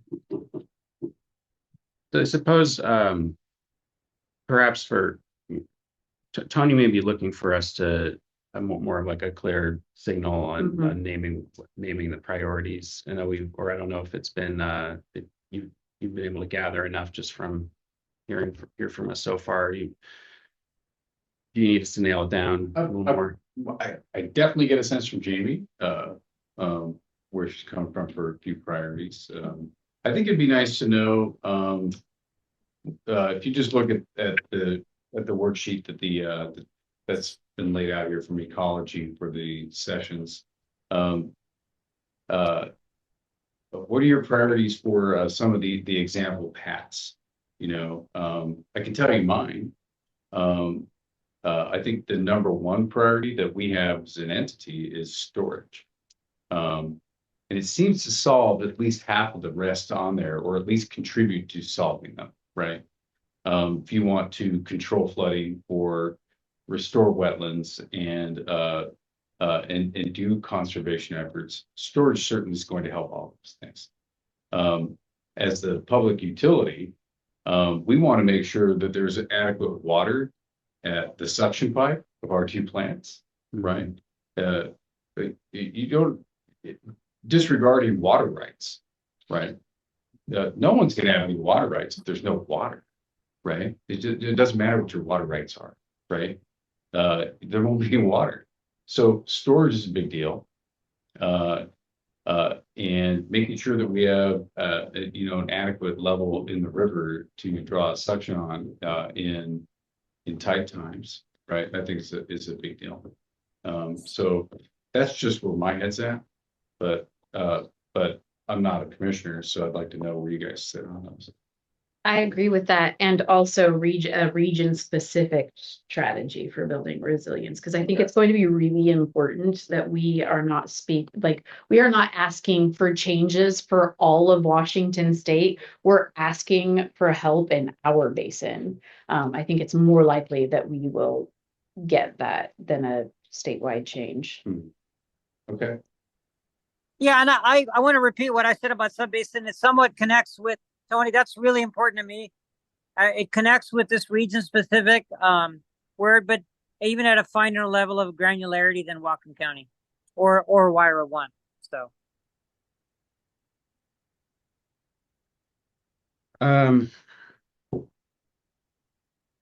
So as far as how we talk about storage here, because we don't have, we don't have like PUD doesn't have a specific water storage project in the oven right now. It's something that gets tossed around. In theory, I would love to see energy storage at the same time as water storage, like the two, pump storage, the two can go hand in hand. In theory, one would think, oh, when there's the oversupply of water coming down in November, we can pump it up, store it, re-release it in the summer, and also generate energy at the same time, right? When there's summer peaks, right? Like in theory, and then on the actually doing such a project that's a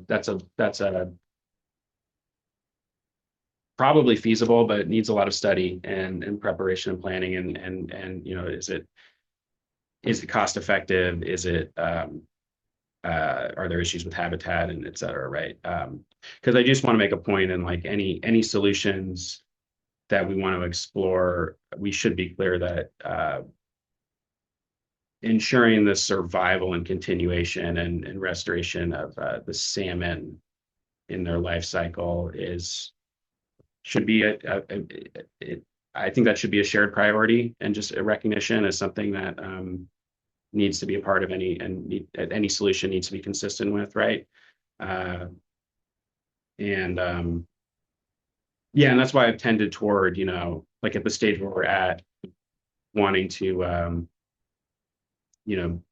try to get the most really, try to build support around effective natural solutions and where the natural sponges that we have that have been depleted that can be restored, structurally complex forests in the watershed and all of that can really go a very long way in huge quantity in changing the overall dynamics we have. But that aside, recognizing like, yeah, the PUD it would totally make sense for the PUD to pump and store water, right? And who would do it if not us?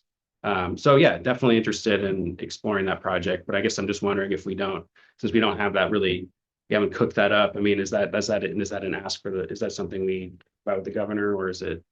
I do want to point out that even though like the PUD itself doesn't have any storage concepts, that Wyra 1 does have two storage concepts, Musto Marsh and Springfield. They have those, yeah. And we are very much a part of Wyra 1. I sit on the board.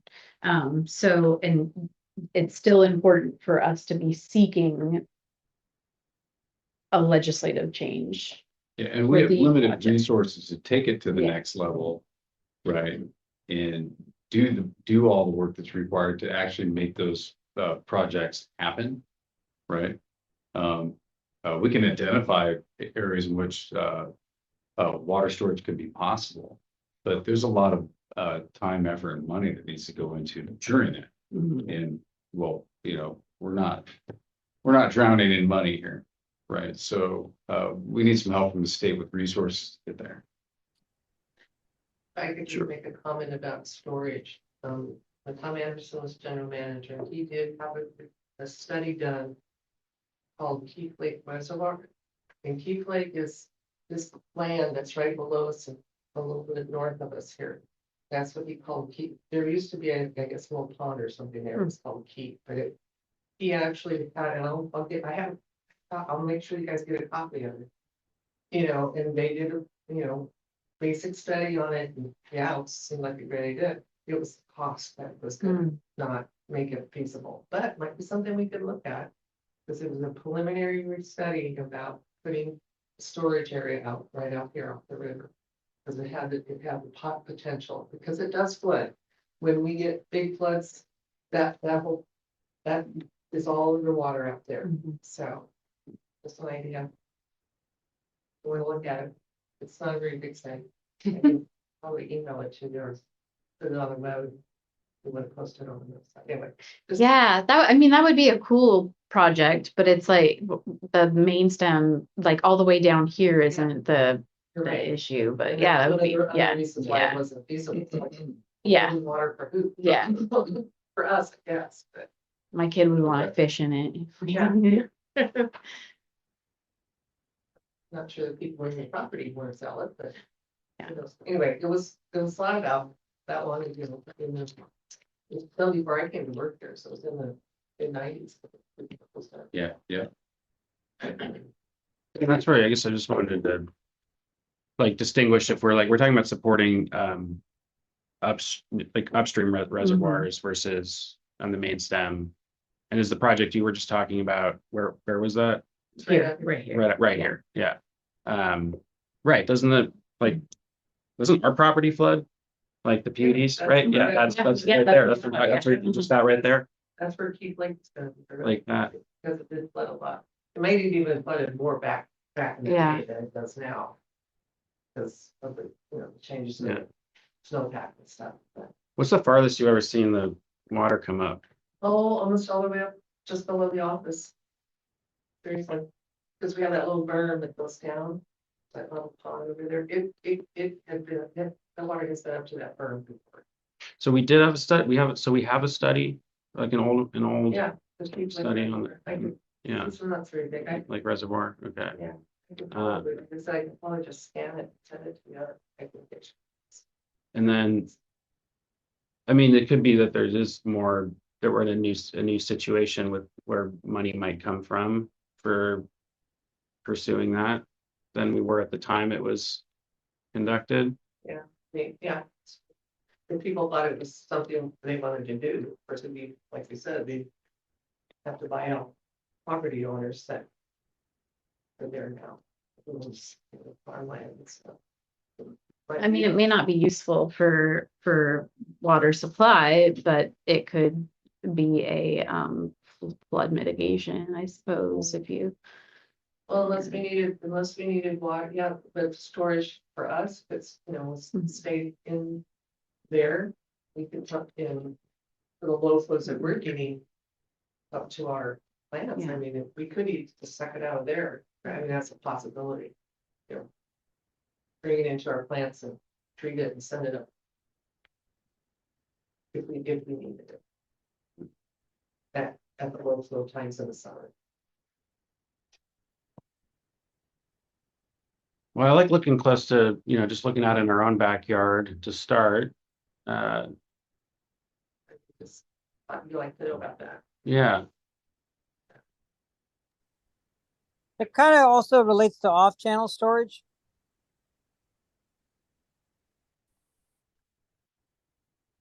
Off-channel storage. Yes. Say more, Tool. I can't believe I just said that out loud. Say more. Oh, so the idea of off-channel storage is multiple locations along the river's reach. You dig pits or ponds or lakes, whatever you want to call them. And it's an engineered way to have hydrologic support for the river. Yep.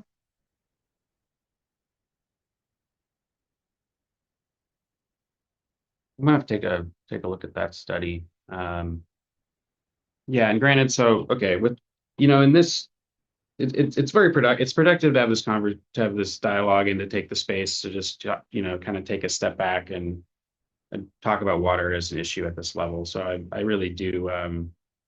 Yeah, I appreciate everyone coming to this and participating and it's taking the time. recognizing what we're gonna have like 1 minute to say something to the governor. And maybe it's a door, there's a door open for more input from us, right? But for purposes of like next week, right? Do you have an idea of like what we'll come with?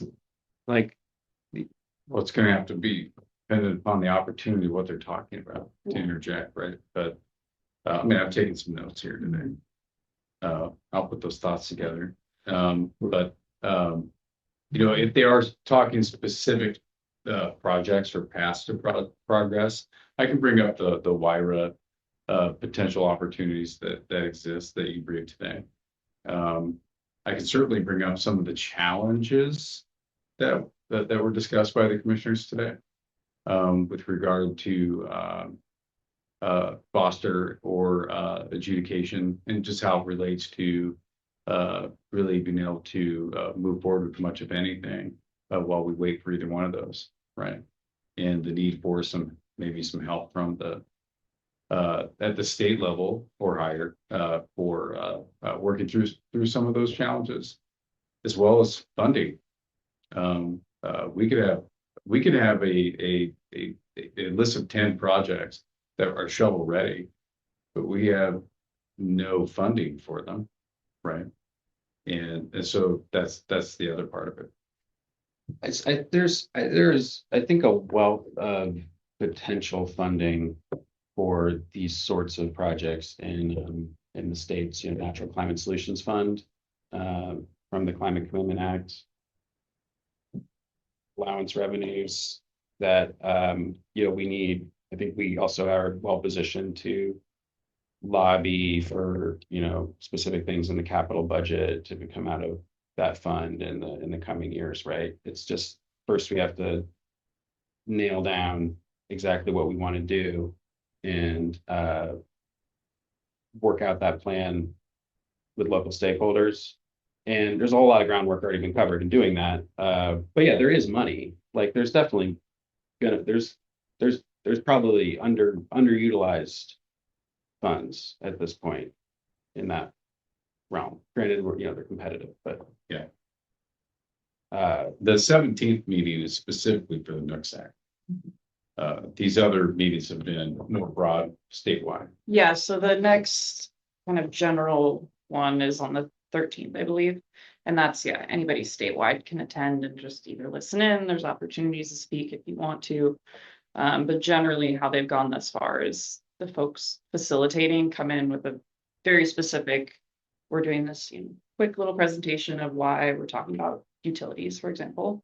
And then they've been doing kind of like these polls where they say like, of these options, what do you think is the biggest challenge or barrier to X? And then there's other opportunities to like type in an answer. It's pretty, they've come in with sort of an agenda and they've structured it. It's not just an open forum. Whereas the 17th, I'm assuming it'll be similar. Well, they'll come in and they're going to very specific. This is why this group of folks were invited. And probably similar questions and maybe a little more opportunity because it'll be smaller than the open. But, yeah. Do you know who's been invited from the stuff? Yeah, maybe specifically. Is there I think I can see the list of invitees, but I don't know off the top of my head. I know John Sigan was invited. Wondering Oh, I think that was based on, his affiliation with PUD. Yeah. Did we get confirmation from him? yeah, and he's not going. Okay. So who are we sending? Tony? Tony was the one invited. Yeah. It was an invite only party. So Yeah. This one is, yeah. But I mean, in lieu of John, do we, or is one of you wanting to attend? Or they're not, I think that was raised and yeah, I reached out to the meeting coordinator and first I made it clear that John doesn't represent the PUD anymore. I think their last communication with me was they were really only inviting him as a known person who's been involved for a long time. And I asked, hey, could we bring Sarah? And they prefer we not bring a lawyer, which I thought was weird because There will be lawyers other there. litigators on there, but okay. But They don't want too many people in the, they have like a lot of heads to talk, right? right, and they know lawyers talk. So, Same concern that Robin has. Well, You know, I think part of it is they're hoping people aren't gonna come into it thinking it is like well, I need to talk to my lawyer first before I Right. speak kind of thing. They Right. want it to be a more just discussion amongst yeah, peers, I suppose. I listened into two of the other webinars. They're they're taking notes, but the report will be non-attributed, like it's not recorded. Although I think some of those webinars I think were actually publicly broadcast, but they're not, yeah, so someone in the public could transcribe. This one is invite only and it's in person. Mhm. Okay, so it'll just be there. Okay. Yeah, and I think the way they describe these in-person ones is the purpose, their invites are to kind of like larger stakeholders, but also trying to get folks from all different. So I assume there's going to be people there from the ag community, the county, maybe some of the cities. I would think tribes are invited as well. I'm not sure, but Presume. I would assume. Yeah, it's like, I mean, the format for these, it's hard to picture if it going to be a very different format from the other ones, because granted, for those, when it's open to anyone from the public, from all these different places, it's such a broad level, and since we're here, we're local region specific. We could get into, I hope, more more detail. I guess so we don't know if it's like going to be a go around where everyone says their thing, or it's going to be like a more structured. I don't know. thing, right? Yeah. But This is the kind of the first pass that this whole process is taking, so I don't think it's going to get too deep. yeah.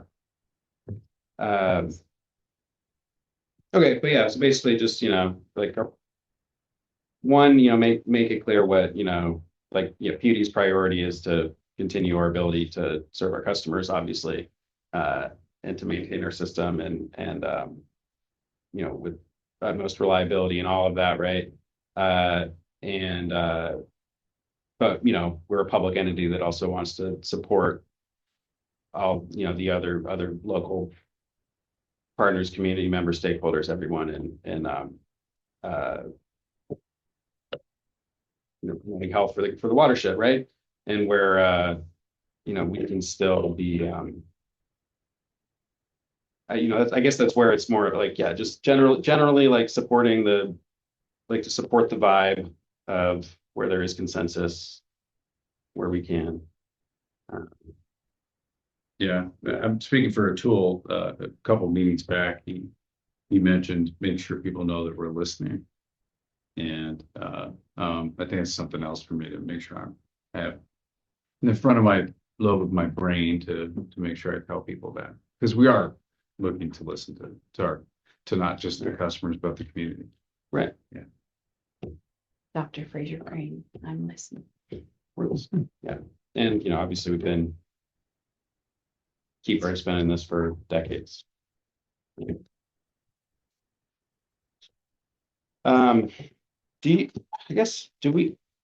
So just like while we're at it here though, like we got the background overview on Wyra and everything, but like where things are at now with Wyra, like how is I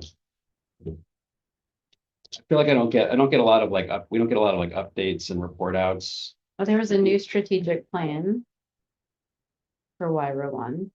You sent that out to everybody, didn't you? Yeah, the strategic plan, right? Yeah. Yeah, like 2025 to 35, Mhm. right? So that's great. definitely kind of focused on the implementation and things like Mhm. that, yeah. Yeah, and I guess that's what I'm wondering is like, since we might be a key player in some of those implementation strategies, right? And so is now like the like is the like are we focusing on implementation in solutions, or is, you know, all of these other challenges we identified still kind of constraining those things from moving? Like, in, I guess since the implementation plan was adopted, what, 2 years ago, 3 years ago? Well, it was supposed to be 3 years ago, but it happened, I think, last year. Yeah. Last year, yeah. Yeah. Right.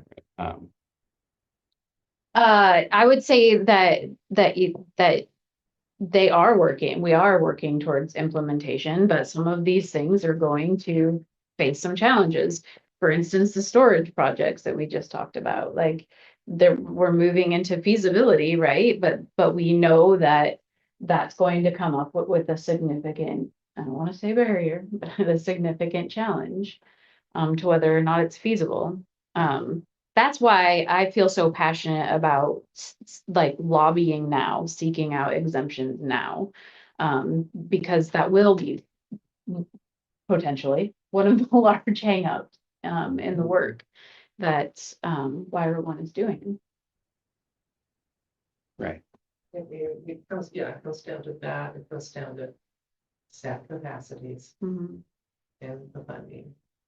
And I have to tell you, the tribes were, both of them are really good about grant writing. They depend a lot on grants, and they have other sources than just the ones that are here in the state. Right. They're very good at that, but even then, I mean, we're talking multi-million-dollar projects that we're doing, so sometimes they're competing for the same funds. Right. Yeah.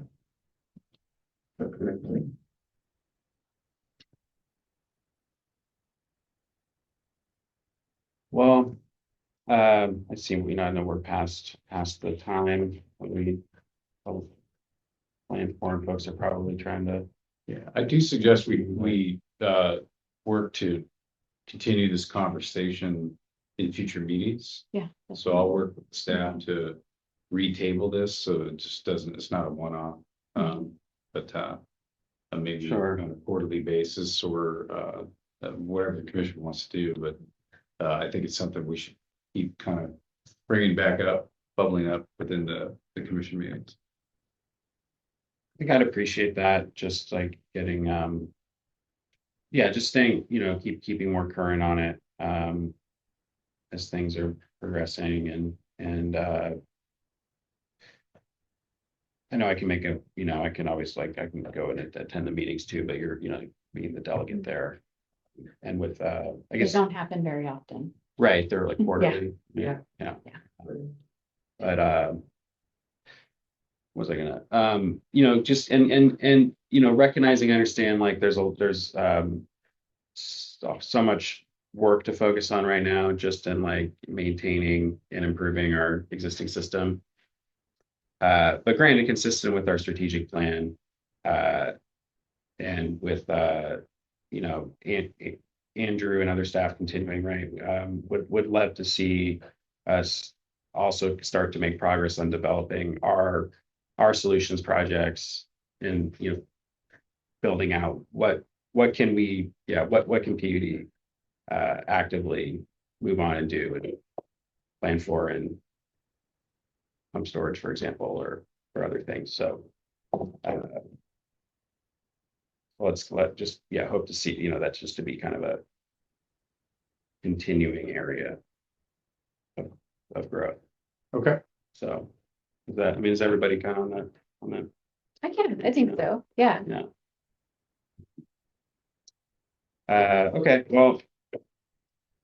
Oh, yeah, we'll accept public comment one more time before we wrap today, if I. Well, thank you, Robin. And yeah, your remarks earlier, it reminded me how, when things, conflict turns into a legal conflict,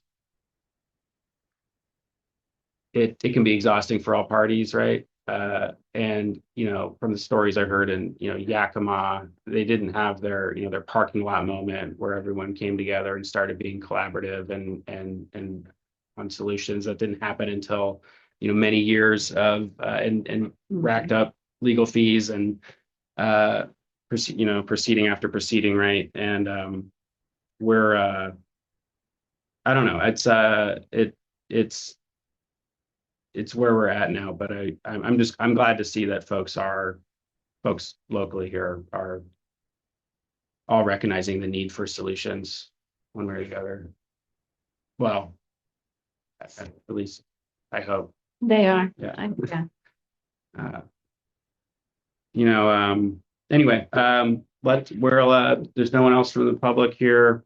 Thank you all for coming. We'll adjourn public comment, we'll close public comment, and we will adjourn the meeting at 11:16 a.m. And have a good weekend, everyone.